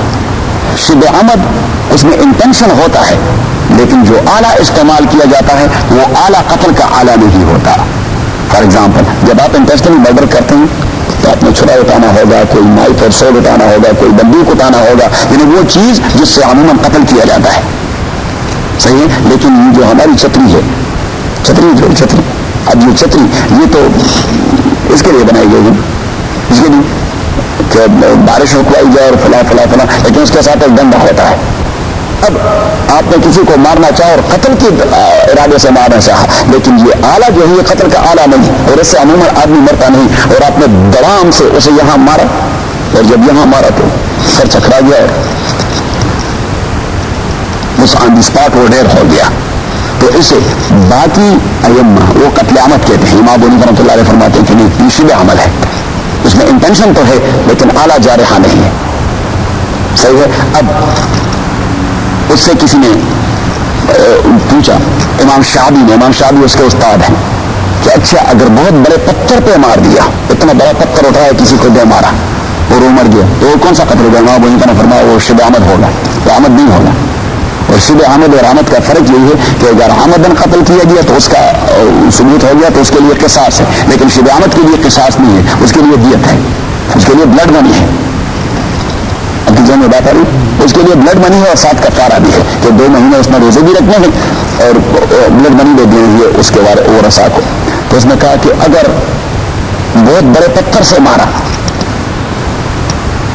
تو امام بونی رحمۃ اللہ علیہ نے فرمایا وَلَوْ رَمَاهُ بِأَبَا قُبَيْسٍ، یہ حرم کے سامنے ابا قبیس پہاڑی کڑی ہے نا، اگر کسی نے یہ پہاڑی بھی اٹھائی کسی کو دے ماری اور وہ مر گیا تو یہ قتل شبہ عمد ہے، یہ قتل عمد نہیں ہے، یہ شبہ عمد ہے، یہ قتل عمد نہیں ہے. تو امام شعبی نے اس پر اعتراض کر دیا کہ وَلَوْ رَمَاهُ بِأَبَا قُبَيْسٍ، آپ کی عربی ترکیب یہاں غلط ہے، عربی لینگویج کے اعتبار سے آپ کا گرامر غلط ہے. اس نے کہا کیوں؟ استاد سے کہہ رہا ہے کیوں غلط ہے؟ اس نے کہا بِأَبَا قُبَيْسٍ. یہ اب ایسی بات ہے کہ آپ لوگوں کے ذہن میں نہیں آئے گی، لیکن میں صرف وہ مفہوم سمجھانا چاہتا ہوں، اس واقعے کا مقصد نہیں تھا بیان کرنا. یہ لفظ ہے بِأَبَا قُبَيْس. اب لفظ جو ہے، اب لفظ اس کے 3 حالتیں ہیں گرامر کے لحاظ سے. اگر یہ سبجیکٹ واقعہ ہو تو پھر اسے ابو کہا جائے گا، ابو یا ابو. اگر یہ آبجیکٹ اور مفعول استعمال ہو تو پھر یہ ابا کہا جائے گا الف کے ساتھ. اور اگر اس کے اوپر ایک یہ حرف ہے، ایک آرٹیکل ہے جسے کہتے ہیں با، اگر یہ با لفظ اس اب کے اوپر داخل ہو جائے گرامر میں تو پھر اس کی آخری حالت ابی ہوگی، ابو، ابا، ابی. اب یہاں تو اس کے اوپر بی با، یعنی با کا حرف لگایا گیا ہے. وَلَوْ رَمَاهُ بِأَبَا قُبَيْسٍ، گرامر کے لحاظ سے ایسا ہونا چاہیے تھا کہ وَلَوْ رَمَاهُ بِأَبِي قُبَيْسٍ. اب ابی کے بجائے اس نے ابا کہہ دیا تو امام شعبی نے اس پر اعتراض کر دیا کہ آپ کی عربی ترکیب یہاں غلط ہے. وَلَوْ رَمَاهُ بِأَبِي قُبَيْسٍ. تو رائٹ اوے امام بونی رحمۃ اللہ علیہ نے فرمایا کہ نہیں، میں نے ٹھیک کہہ دیا ہے. اس نے کہا کوئی آپ کے پاس دلیل؟ اس نے کہا ہاں دلیل تو ہے. اس نے کہا کہاں ہے؟ اس نے کہا کعب بن زہیر جو زمانے جاہلیت کے شاعر تھے اور نبی صلی اللہ علیہ وسلم کے زمانے کے بھی شاعر تھے، وہ تو اتھینٹک اتھارٹی ہے عربی میں، عربی لٹریچر میں. اس نے کہا ہاں وہ تو اتھینٹک اتھارٹی ہے، اس سے تو ہم عربی سیکھتے ہیں. تو اس نے کہا کہ اس نے ایک شعر کہہ دیا کہ فَإِنَّ أَبَاهَا وَأَبَا أَبَاهَا قَدْ بَلَغَا فِي الْمَجْدِ غَايَتَهَا. امام شعبی نے اعتراف کر دیا کہ جو عربیت ابو حنیفہ جانتا ہے وہ میں بھی نہیں جانتا. تو اب اس نے رائٹ اوے اس شاعر کے کلام سے کیوں پک کر دیا؟ اس لیے کہ وہ ریکگنائزڈ اتھینٹک اتھارٹی ہے پورے علماء کے نزدیک اور پورے عربی دانوں کے نزدیک کہ جس لفظ کی تصحیح آپ نے کرنی ہے تو رائٹ اوے آپ عربک لٹریچر میں دیوان العرب میں جائیں گے. دیوان العرب مین کہ نبی صلی اللہ علیہ وسلم کے زمانے میں یا اس سے پہلے جو شعراء تھے وہ اتھینٹک اتھارٹی ہیں کہ انہوں نے اس لفظ کو کس طرح استعمال کر دیا ہے. تو اس لیے علماء کرام نے تفسیر کے لیے 5واں طریقہ جو کہہ دیا ہے تفسیر القرآن وفق القواعد العربیہ والادب العربی، کہ اس کے قواعد آپ نے قواعد اور اول ادب العربی اور اس کے لٹریچر کا آپ نے سہارا لینا ہوگا.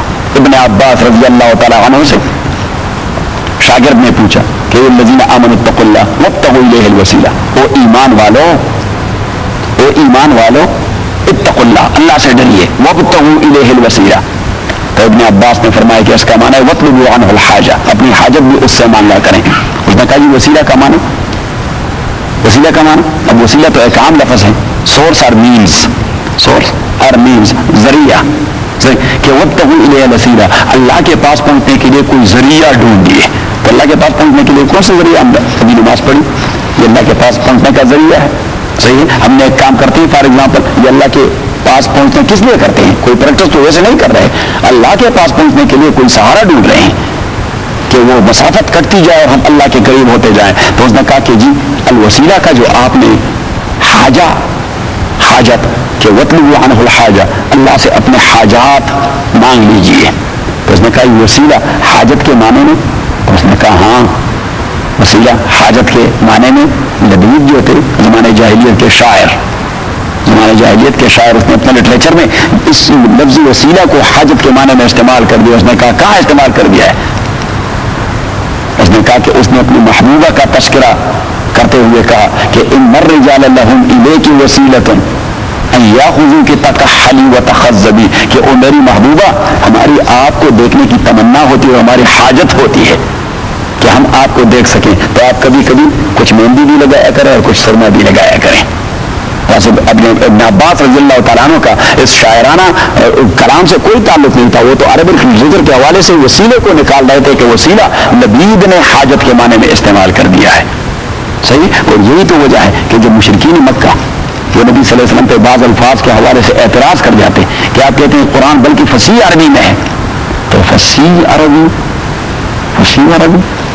بہت سارے الفاظ ہیں کہ ہم نہیں جانتے اس کے معنی، ہمارے یہاں مستعمل نہیں. اس نے کہا کون سے الفاظ؟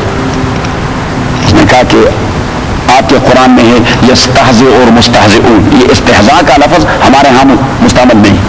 مسخرے کرنا، جوک کرنا، موکری بنانا، کہ یہ استہزاء کا لفظ ہمارے ہاں مستعمل نہیں ہے. اور دوسرا آپ نے کہہ دیا ومکروا مکرا کبارا، یہ کبار کا لفظ جسے ہم کہتے ہیں ساؤنڈ آف فعال، تو یہ ساؤنڈ آف فعال یہ ہمارے عربی میں مستعمل نہیں.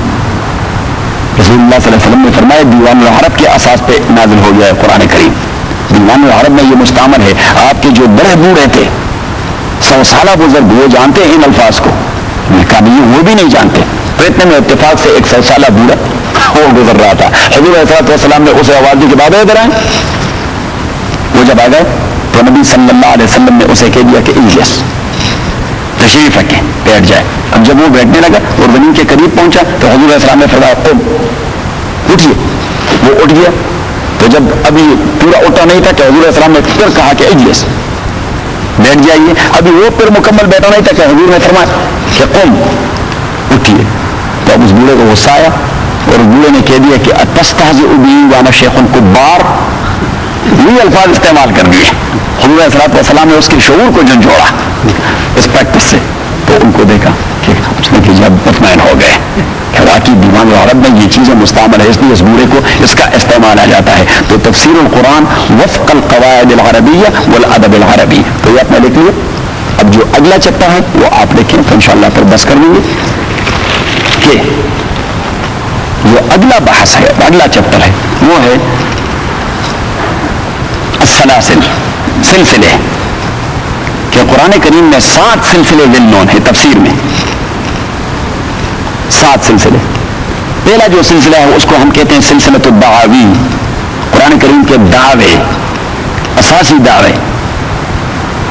تو قرآن کریم کے اساسی اور بنیادی دعوے 4 ہی ہیں. قرآن کریم کے بنیادی دعوے 4 ہیں، باقی اس سے ریلیٹڈ میٹرز ہیں. بنیادی دعوے اس کے 4 ہیں. ایک توحید کا دعویٰ، دوسرا رسالت کا دعویٰ، تیسرا صداقت قرآن کا دعویٰ کہ یہ قرآن صادق کتاب ہے، اور چوتھا بعث بعد الموت کا دعویٰ، لائف آفٹر ڈیتھ. اور یہی 4 دعوے دین میں اساس بھی ہیں، باقی اس کے ساتھ ریلیٹڈ ہیں. بلکہ 4 بھی نہیں، اگر آپ اسے مزید مختصر کریں تو 3 ہی ہو جاتے ہیں. کیونکہ جب رسول صادق ثابت ہو جاتا ہے تو قرآن آٹومیٹکلی صادق ثابت ہو گیا.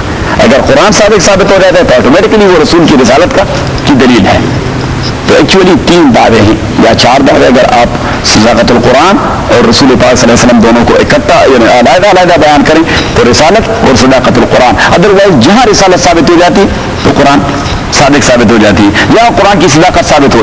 جس طرح اللہ کریم نے فرمایا وَإِن كُنتُمْ فِي رَيْبٍ مِّمَّا نَزَّلْنَا عَلَىٰ عَبْدِنَا، اگر آپ کو اب بھی شبہ ہے اس قرآن کے متعلق جو ہم نے اپنے بندے پہ نازل کر دیا ہے، فَأْتُوا بِسُورَةٍ مِّن مِّثْلِهِ، تو آپ مقابلے میں ایک سورت لے آئیے. وَادْعُوا شُهَدَاءَكُمْ، جتنے سارے آپ کے ماہرین ہیں وہ سارے اکٹھا کر دیں، جتنے سارے آپ کے لٹریچر کے ماہر ہیں. شُهَدَاءَكُمْ مینس علماءَكُمْ، آپ کے جو لٹریچر کے علماء ہیں وہ تمام من دون اللہ، اللہ کے مقابلے میں ہونے لائیے. ان کنتم صادقین فإن لم تفعلوا، اگر آپ مقابلہ نہ کر سکے ولم تفعلوا، کر ہی نہیں سکتے. پہلے تو کہتے فلم تفعلوا، اگر آپ نے مقابلہ نہ کیا، اور پیچھے فرمایا ولم تفعلوا، یہ آپ کے بس کی بات ہے نہیں. انسان اللہ کے کلام کا کیا مقابلہ کرے گا؟ تو فاتقوا النار التي وقودها الناس والحجارہ. اور مشرکین مکہ اعتراض کرتے رہے کبھی یہ کہتے رہے یہ آپ بلعام کے پاس جاتے ہیں وہ آپ کو بتاتا ہے. تو اللہ کریم نے فرمایا بلعام سے ذرا خود پوچھیے، وہ تو فصیح عربی کو خود بھی نہیں جانتا. اس آدمی کے متعلق آپ کہہ رہے کہ نبی صلی اللہ علیہ وسلم کا اس کے ساتھ اٹھک بیٹھک ہے. وہ حتیٰ انجیل کا بہت بڑا عالم، اور وہاں مکے کے بازار میں اس کے سورٹس کا دکان تھا، وہ تلواریں بناتے تھے اور بڑے مثقف اور مہذب اور سویلائز قسم کے آدمی تھے. تو نبی صلی اللہ علیہ وسلم سیدھے جا کر اس کے ساتھ دکان پہ بیٹھ جاتے. تو مشرکین مکہ تو دیکھتے تھے بلعام کے پاس بیٹھے. اب بلعام کی اپنی زبان وہ سریانی تھی، یا وہ جو ہوتا ہے نا اسٹریٹ لینگویج، وہ جو سلین زبان ہوتی ہے وہ سلین زبان تھی، لٹریری لینگویج سے وہ واقف نہیں تھا. تو اللہ کریم نے فرمایا لسان الذی یلحدون الیہ اعجمی وھذا لسان عربی مبین.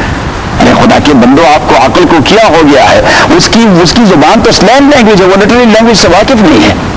وھذا لسان عربی مبین، اور قرآن کریم کی زبان وہ تو سب سے فصیح ترین زبان ہے.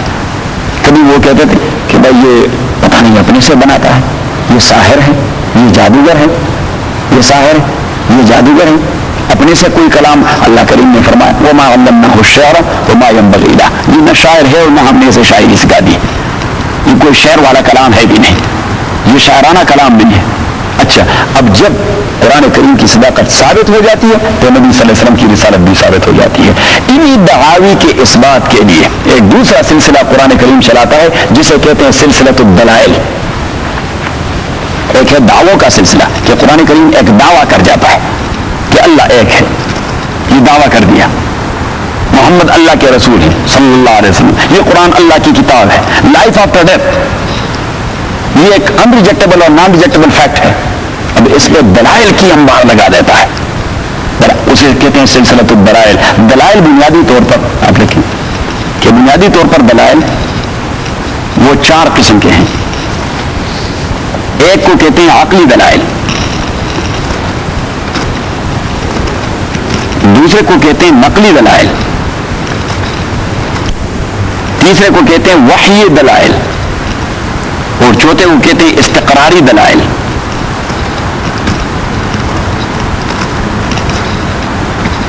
آج صرف عقلی پڑھائیں گے بس ختم. عقلی دلائل یہ ایسے دلائل ہیں جو ایک کامن مین کے اپروچ کے مطابق ہیں. کامن مین اگر وہ بھی غور کرے تو وہ سمجھ جاتا ہے کہ بھائی واقعی بات تو ٹھیک ہے. یہ عقلی دلائل اپنے تئیں، عقلی دلائل یہ اپنے تئیں پھر 2 قسم کے ہیں. ایک ہے انفسی اور ایک ہے آفاقی. ایک کو کہتے ہیں انفسی، نفس کا جمع ہے، اور دوسرے ہیں آفاقی. یہ جو آفاقی ہیں یہ پھر اپنے تئیں 3 قسم کے ہیں. آفاقی یہ پھر 3 قسم کے ہیں. ایک علوی عین لام وہ یہ، دوسرے سفلی سین فی لام یہ، اور تیسرے جوی جیم واو یہ. اب جو انفسی دلائل ہیں اللہ کریم فرماتے ہیں، دیکھیں یہ دیکھیں نشان. اللہ کریم فرماتے ہیں کہ اللہ کریم اس بات پر قادر ہے کہ آپ کو مرنے کے بعد نئی زندگی دے دے. یہ دعویٰ کر دیا، یہ اللہ نے دعویٰ کر، یہ میری قدرت ہے، میں آپ کو نئی زندگی دے سکتا ہوں اور دوں گا ضرور. اچھا کیسے دیں گے؟ اللہ کریم نے فرمایا یہ تو کوئی اجنبی بات ہے. آپ کے پرزے تو وہاں پڑے ہوئے ہیں زمین میں، یا کہیں تو ہیں. آپ کا جو بدن وہ سیدھا ہو گیا ہے تو وہ کہیں تو ہیں، صرف فٹنگ ہے یا اسمبلنگ ہے. اور جو خدا انوینشن کر سکتا ہے تو اسمبلنگ تو بطریقہ اولا کر سکتا ہے. قرآن کریم نے فرمایا وہ اہون والے، ایک کامن لے مین سے بھی پوچھئے کہ انوینشن مشکل کام ہے یا اسمبلنگ مشکل کام ہے. لیکن یہاں سے یہ امریکہ والے پرزے بند کر کے پیٹیوں میں شپ میں ڈال دیتے ہیں، پاکستان بھجوا دیتے ہیں، وہ لوگ وہاں فٹ کر دیتے ہیں، F-16 بنا دیتے ہیں. فار ایگزامپل F-16 بنا دیتے ہیں، لیکن اگر آپ انہیں وہاں کہہ دیں کہ آپ F-16 بنا دیں تو انوینٹ نہیں کر سکتے، ایجاد نہیں کر سکتے، لیکن اسمبلنگ تو کر سکتے ہیں کہ نہیں کر سکتے، کیونکہ اسمبلنگ ہی انوینشن کے مقابلے میں آسان ہے. تو اللہ کریم نے فرمایا وہ اہون علیہ، یہ اسمبلنگ اور یہ دوسری زندگی، یہ تو انوینشن اور ایجاد کے مقابلے میں بڑی آسان چیز ہے، جبکہ اللہ کے لیے کوئی مشکل ہے نہیں، لیکن ایک لیک کامن مین کو سمجھانے کے لیے اللہ نے کہہ دیا کہ ایجاد مشکل نہیں، ایجاد مشکل ہے، ایجاد مشکل نہیں، ایجاد مشکل نہیں، ایجاد مشکل ہے۔ تو اب اللہ کریم نے دعویٰ کر دیا کہ میں آپ کو نئی زندگی دے دوں گا۔ کیسے دیں گے؟ اس لیے کہ میں نے آپ کو پیدا کر دیا۔ کیسے پیدا کر دیا جی؟ تو اللہ کریم نے فرمایا وَلَقَدْ خَلَقْنَا الْإِنسَانَ مِنْ سُلَالَةٍ مِنْ طِينٍ، میں نے آپ کو چنی ہوئی خمیر مٹی سے آپ کے بابے کا جسد خاکی بنا دیا۔ ثُمَّ جَعَلْنَاهُ نُطْفَةً فِي قَرَارٍ مَكِينٍ، پھر یہ سپرمز اور ڈراپ وہ آپ کے مدر کے وومب میں داخل کر دیے، فی قرار مکین، بڑی مضبوط جگہ ہے اس کے لیے، اس جیسی مضبوط جگہ کوئی دوسری ہو نہیں سکتی، پھر انکوبیٹر میں رکھنا ہوگا، وہ بھی بڑے خطرے کی بات ہوتی ہے۔ ثم خلقنا النطفة علقة، پھر ہم نے اس نطفے کو منجمد قسم کے خون میں تبدیل کر دیا۔ فخلقنا العلقة مضغة، پھر ہم نے اسے ایک تھوڑا سا لوتڑا بنا دیا۔ فخلقنا المضغة عظاما، پھر ہم نے ہڈیوں کا ڈھانچہ بنا دیا۔ فكسونا العظام لحما، اور پھر اسے گوشت پوش پہنا دیا۔ فتبارك الله احسن الخالقین۔ یہ دیکھیے کتنے ترتیب سے دلائل دے دیے۔ ہندوستان کے ایک سکھ گائنیکالوجسٹ ہے، وہ گائنیکالوجی جو اس عمل سے تعلق رکھتا ہے، وہ مسلمان ہو گئے تھے، تو اس کے انٹرویو کو میں نے دیکھ لیا۔ اس سے پوچھا گیا کہ آپ کس طرح اسلام کو راغب ہو گئے؟ اس نے کہا قرآن کریم نے مجھے رغبت دے دی، حالانکہ میں زیادہ جانتا بھی نہیں، لیکن ریسرچ کرتا رہا اور کبھی کبھار کسی عالم سے اپروچ کر دی۔ اس نے کہا کہ میں نے قرآن کریم میں پڑھ لیا کہ یخلقکم فی بطون امہاتکم خلقا من بعد خلق فی ظلمات ثلاث، کہ اللہ وہ ذات ہے جو آپ کو آپ کے مدر کے وومب کے اندر آپ کی تصویر کو اور شکل کو بنا دیتا ہے، خلقا من بعد خلق، گریجولی 6 سٹیپس سے آپ کو اتارتا ہے۔ 6 سٹیپس ہوتے ہیں بیسیکلی، نطفہ، علقہ، مضغہ، عظام، پھر اس کو گوشت پوش، اور پھر ایک نئی صورت۔ تو یہ 6 چیزیں، اور فی ظلمات ثلاث، اللہ کریم نے فرمایا کہ وہاں 3 نبی جو محمد تھے صلی اللہ علیہ وسلم، اس نے تو اسکول بھی نہیں دیکھا، مدرسہ بھی نہیں دیکھا، استاد بھی نہیں دیکھا، ایمبریالوجی اور گائنیکالوجی اور تھیٹر اور آپریشن اور روم کے اندر جو کچھ ہوتا ہے اس کا تو اس سے دور کا کوئی تعلق نہیں تھا۔ وہ کیا جانتا تھا کس انداز سے تشکیل ہوتا ہے انسانی بدن کی مدر روم کے اندر۔ تو جو بالکل ٹیکنیکلی وہی بات جو میں روزانہ دیکھتا رہتا ہوں آپریشن کے وقت، روزانہ میرا تو مشاہدہ ہوتا ہے، میں تو اس لیے جانتا ہوں کہ گائنیکالوجی اور ایمبریالوجی میری فیلڈ ہے، لیکن محمد کیسے جانتے تھے جو یہ اطلاع دے دی؟ تو میرے مائنڈ میں فوراً کہہ دی کہ یہ محمد کے خالق کا کلام ہے، اس نے اطلاع دی ہے، محمد کا اپنا کلام نہیں ہے صلی اللہ علیہ وسلم۔ تو بس آخری بات کہ اب اللہ کریم کیوں لے لیتا ہے تو اس پر دلائل دے دیتے ہیں۔ فرسٹ آف آل بالکل پہلی دلیل سے شروع کر دیتے ہیں کہ سورہ بقرہ میں اللہ کریم نے فرمایا یا ایھا الناس اعبدوا ربکم، او انسانوں اللہ کو ایک مانو۔ عبادت کا معنی ہے توحید، اپنے پروردگار کو ایک مانو۔ کیوں ایک مانے بھائی؟ اللہ نے تو دعویٰ کیا کہ میں ایک ہوں، آپ ایک مانیں۔ کیوں ایک مانو؟ تو فوراً عقلی دلیل کا سہارا لے لیا کہ الذی خلقکم، اسی نے تو آپ کو پیدا کیا ہے، والذین من قبلکم، آپ کے آباء و اجداد کو پیدا کیا ہے۔ اب دیکھیے میری بدن کا تعلق اور ذکر اور میرے آباء و اجداد کا، اسے کہتے ہیں دلیل عقلی انفسی۔ دلیل عقلی انفسی، میری بدن کا تذکرہ کیا، انسان کے بدن کا تذکرہ کر دیا، اور پھر دلیل عقلی آفاقی کا تذکرہ الذی جعل لکم الارض فراشا، وہ اللہ جس نے آپ کے لیے زمین کا بچھونا بچھا دیا ہے۔ والسماء بناء، اسے کہتے ہیں دلیل سفلی، زمین سفل کا معنی نیچے والا دل، نیچے والی دلیل دے دی۔ والسماء بناء، آسمان کو ایک مضبوط چھت بنا دیا ہے، کوئی پلر بلر نہیں لیکن وہ گرتا نہیں، تو اسے کہتے ہیں دلیل علمی کہ اوپر والے عالم کا سہارا لے لیا۔ اور فرمایا وَأَنزَلَ مِنَ السَّمَاءِ مَاءً، اور پھر بلندیوں سے پانی کو اتارا، اسے کہتے ہیں دلیل جوی۔ کیا کہتے ہیں؟ زمین اور آسمان کے درمیان جو فضا ہے اسے کیا کہتے ہیں؟ جو۔ کیا کہتے ہیں اسے؟ جو۔ تو اس کا سہارا جب دلیل میں لیا جاتا ہے تو اسے اصطلاح مفسرین میں دلیل جوی کہا جاتا ہے کہ الذی جعل لکم الارض فراشا والسماء بناء وانزل من السماء ماء فاخرج به من الثمرات رزقا لکم۔ اور پھر آپ دیکھیے کہ ان تمام کے تعلق سے اللہ تعالیٰ نے کس قسم کے میوے اور فصل اگائے۔ فلا تجعلوا للہ اندادا، لہذا اللہ تعالیٰ کے لیے پارٹنر بھی ڈھونڈ دیے وانتم تعلمون، حالانکہ ایک نیک کامن مین کا علم بھی یہی کہتا ہے کہ یہ اللہ ہی کرتا ہے. انشاءاللہ مزید کل تک واخر دعوانا الحمدللہ رب العالمین. اعوذ باللہ من الشیطان الرجیم بسم اللہ الرحمن الرحیم. تو رات ہم ذکر کر چکے تھے کہ میتھڈالوجی آف تفسیر میں جو صلب المباحث main the backbone of methodology ہے، تو وہ بیک بون اسے ہم سلاسل سبع یا 7 سلسلے کہا کرتے ہیں. پہلا سلسلہ تھا سلسلۃ الدعاوی، کہ قرآن کریم کچھ دعوے کر جاتا ہے اور ان دعووں میں 3 دعوے اساسی ہیں. ایک توحید کا دعویٰ، ایک رسالت کا دعویٰ، ایک بعث بعد الموت کا دعویٰ. اور پھر صرف دعویٰ نہیں کرتا، اللہ تعالیٰ اسے آرگیو بھی کر دیتا ہے. تو دوسرا سلسلہ ہے سلسلۃ الدلائل. اور دلائل کے حوالے سے میں نے بات کی تھی کہ بنیادی طور پر دلائل کے اقسام وہ 4 ہیں. ایک دلائل عقلی، دوسرے دلائل نقلی، تیسرے دلائل وحی اور چوتھے دلائل استقراری. پھر جو دلائل عقلی ہیں وہ اپنے 2 قسموں میں منقسم ہیں. ایک کو کہتے ہیں دلائل انفسی، دوسرے کو کہتے ہیں دلائل آفاقی. انفسی کا معنی یہ ہے کہ اللہ تعالیٰ کبھی کبھار مثلاً بعض بعد الموت کا تذکرہ کر دیتا ہے کہ آپ کو میں مرنے کے بعد زندگی دے دوں گا. تو ذہن میں آ جاتا ہے کس طرح دے دیں گے، تو اللہ کریم فوراً ہماری ابتدائی تخلیق کا تذکرہ کر جاتا ہے کہ آپ کو کس طرح پیدا کر دیا. آپ دیکھتے نہیں، آپ سپم تھے، ایک سنگل ڈراپ تھے، اسے میں نے منجمد خون میں تبدیل کر دیا، پھر اسے علق اور فلیش کی شکل دے دیا، اور پھر اس کو ڈھانچہ بنا دیا، پھر اس کو گوشت پوش بنا دیا، پھر آپ کو ایک خوبصورت شکل دے دی اور آپ دوڑتے پھرتے جا رہے ہیں. علیہ السلام کے بقادر علی ان یحیی الموتى، یہ خدا قادر نہیں کہ وہ مردے کو پھر سے نئی زندگی دے دے. صحیح ہے. تو یہ ہے دلائل انفسی. دلائل آفاقی یہ پھر 3 قسم کے ہیں. کبھی اللہ تعالیٰ اوپر آسمانوں کی بات کرتا ہے کہ اللہ نے ایسا مضبوط آسمان بنا دیتا ہے.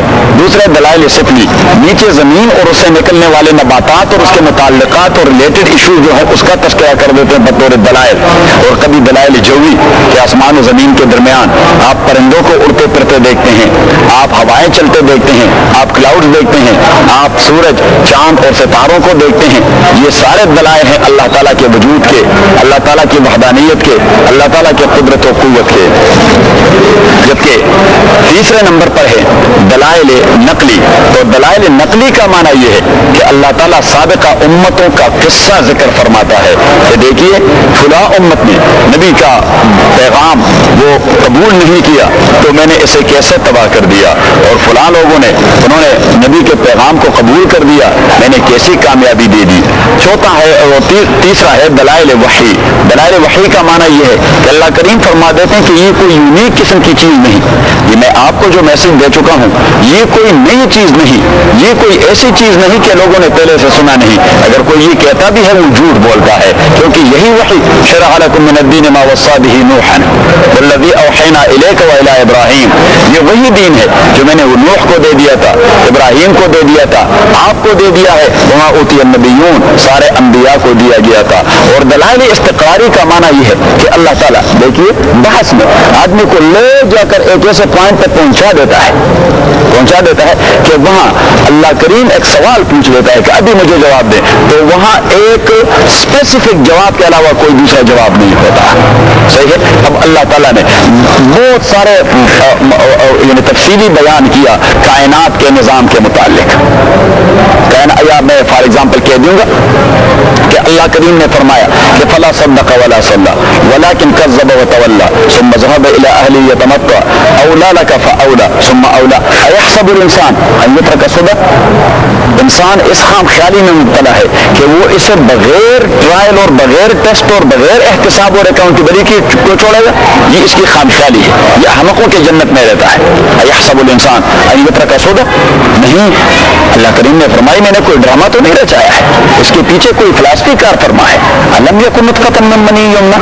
یہ اپنی ابتدا و بنیاد کو نہیں سوچتا کہ یہ ایک سنگل سپرم کا ڈراپ تھا اور اس سنگل ڈراپ کو میں نے یہ شکل دے دی، انسان بنا دی. الم یکن نطفۃ من منی ثم کان علقۃ، پھر میں نے اسے منجمد خون بنا دیا. فخلق فسوى، اتنا خوبصورت انسان بنا دیا. فجعل منه الزوجین، اور صرف انسان ایک کائنڈ کا نہیں بنایا، 2 جینڈر بنا دیے. فجعل منه الزوجین الذکر والانثى، یہ میل جینڈر اور یہ فیمیل جینڈر. اب وہ اللہ اللہ جو یہ کام کر دیتا ہے.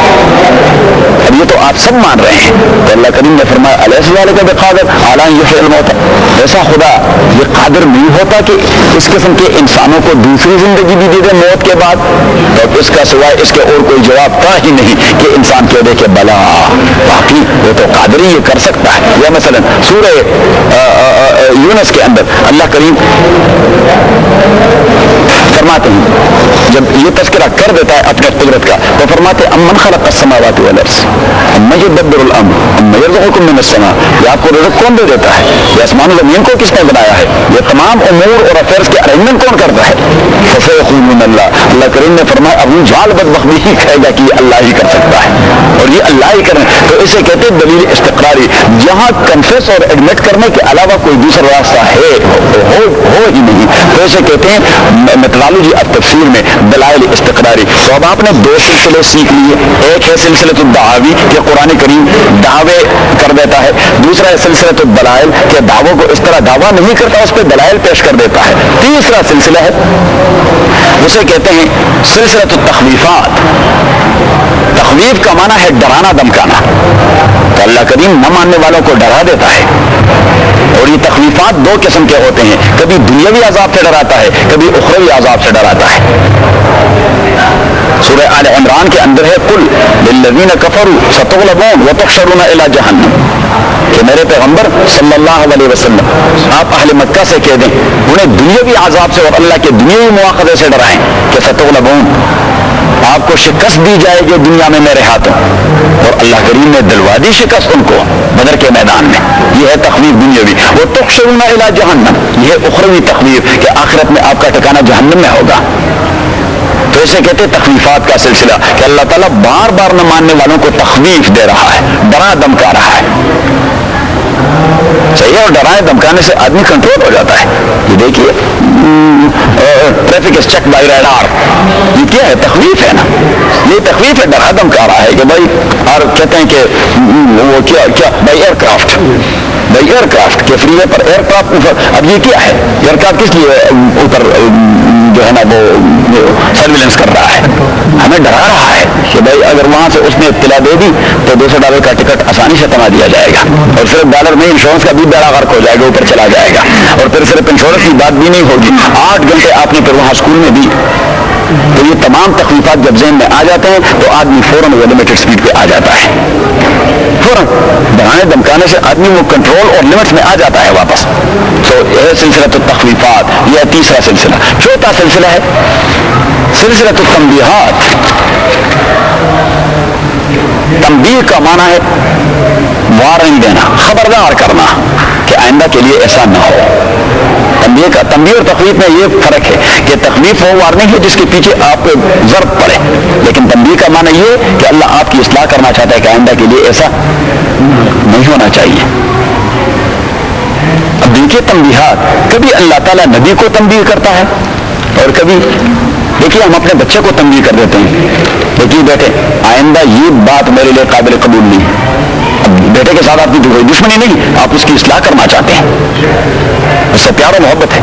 تو کبھی نبی صلی اللہ علیہ وسلم کو بھی اللہ تعالیٰ نے تنبیہ دے دی ہے کہ آپ نے یہ کام کیوں کیا, اور بڑی عجیب انداز سے کہا. مثلا غزوہ تبوک میں جب آپ صلی اللہ علیہ وسلم نے منافقین کو, ایک آیا کہ جی میرا یہ عذر ہے, میرا تو سر درد کر رہا ہے, مائیگرین کا مریض ہوں, نبی صلی اللہ علیہ وسلم نے فرمایا you can go to your home, چلیں آپ جا سکتے ہیں. دوسرا آدمی آیا, یہ تیسرے دن سے بخار ہے, حضور علیہ وسلم نے فرمایا اوکے. چوتھا آدمی آیا, اس نے کہا جی گھر بالکل خالی ہے, کوئی ہے نہیں, کون لک آفٹر کرے گا میرے گھر کا. نبی صلی اللہ علیہ وسلم نے فرمایا okay you can go also.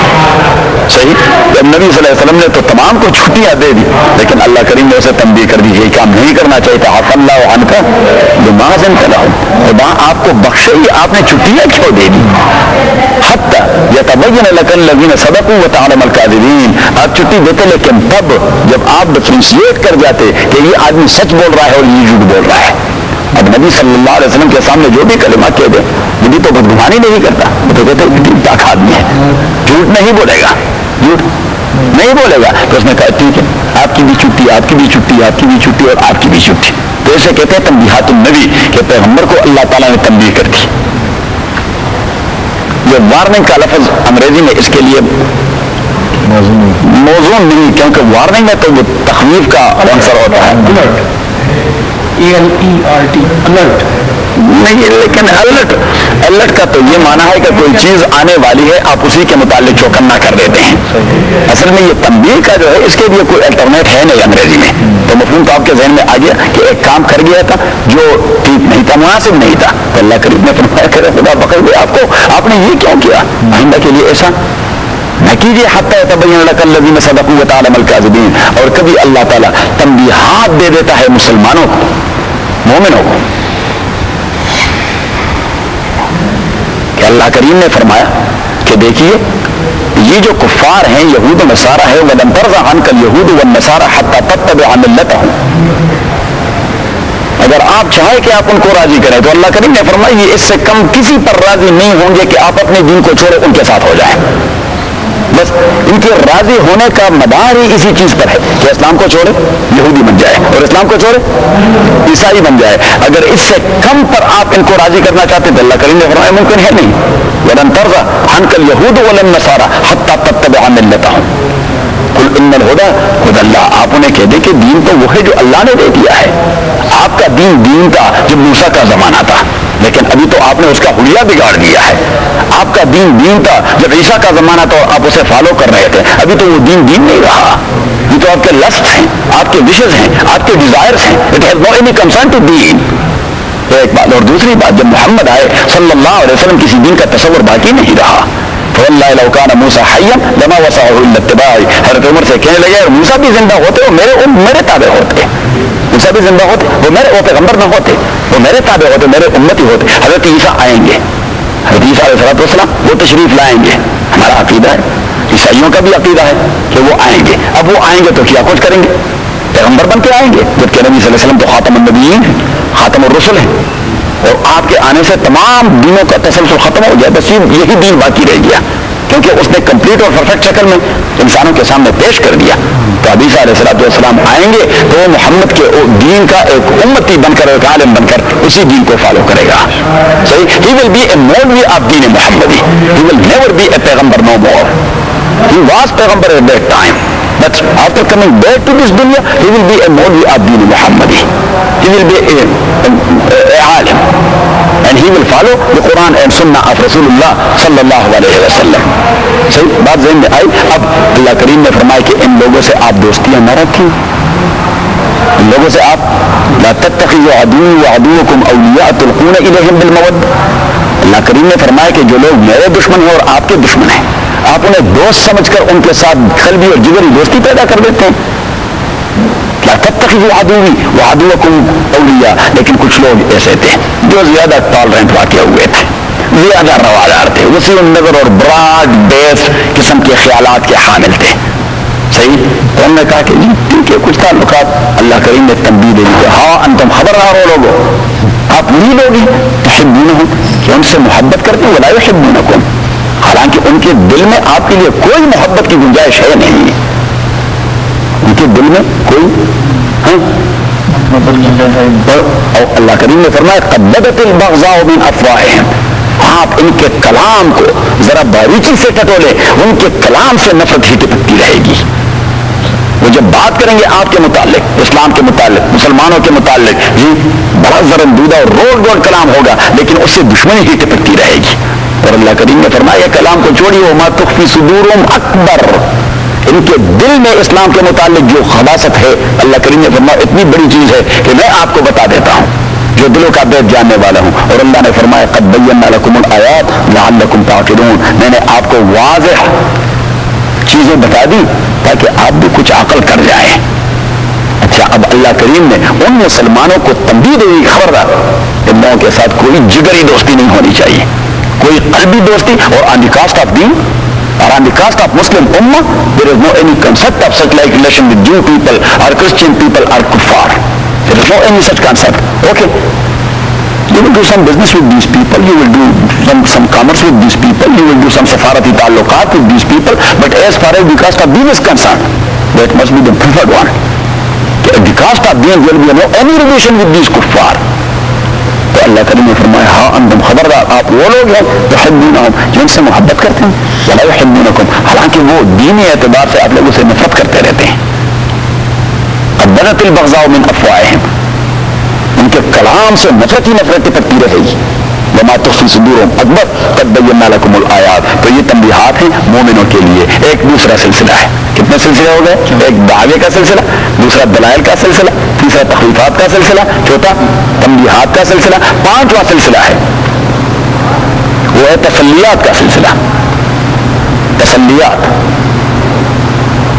اللہ تعالیٰ کبھی رسول پاک صلی اللہ علیہ وسلم جب دل برداشتہ ہو جاتے ہیں تو اسے تسلی دے دیتے ہیں اور کبھی یہ مسلمان دل برداشتہ ہو جاتے ہیں تو انہیں تسلی دے دیتے ہیں کبھی آدمی ڈسٹریس ہو جاتا ہے اور ڈپریشن کا شکار ہو جاتا ہے کہ ارے خدا میں کیا کر رہا ہوں اور لوگ منچی میں گویا وہ تنبور منچی میں صلاحیت کہ میں کیا کر رہا ہوں اور میرا تنبورہ کیا کچھ کہہ رہا ہے میں کیا کر رہا ہوں اور لوگوں کا رسپانس کیا کچھ ہے صحیح ہے تو آدمی بلکہ نبی صلی اللہ علیہ وسلم تو کبھی کبھار یعنی جتنی آدمی میں اخلاص زیادہ ہو اور اخلاص سے کام کر رہا ہو اور رسپانس ٹھیک ٹھاک نہ مل رہا ہو تو اس پر جو وہ ڈپریشن آ جاتا ہے وہ بھی انتہائی پیک پر ہو جاتا ہے اور اس لیے نبی صلی اللہ علیہ وسلم وہ ایک بار تو اتنے وہ اسٹریس ہو گئے کہ جب بڑے وہ خبیث پہ چڑھنے لگے کہ اوپر سے چھلانگ لگانا چاہتا ہوں کہ بس جب زندگی کا خاتمہ کر دوں تو جبریل امین سیدھے راستے میں ملے کہ لعلک باخع نفسک الا یکونوا مؤمنین اگر یہ لوگ آپ کی دعوت کو قبول نہیں کرتے تو اپنے آپ کو مرواتے ہیں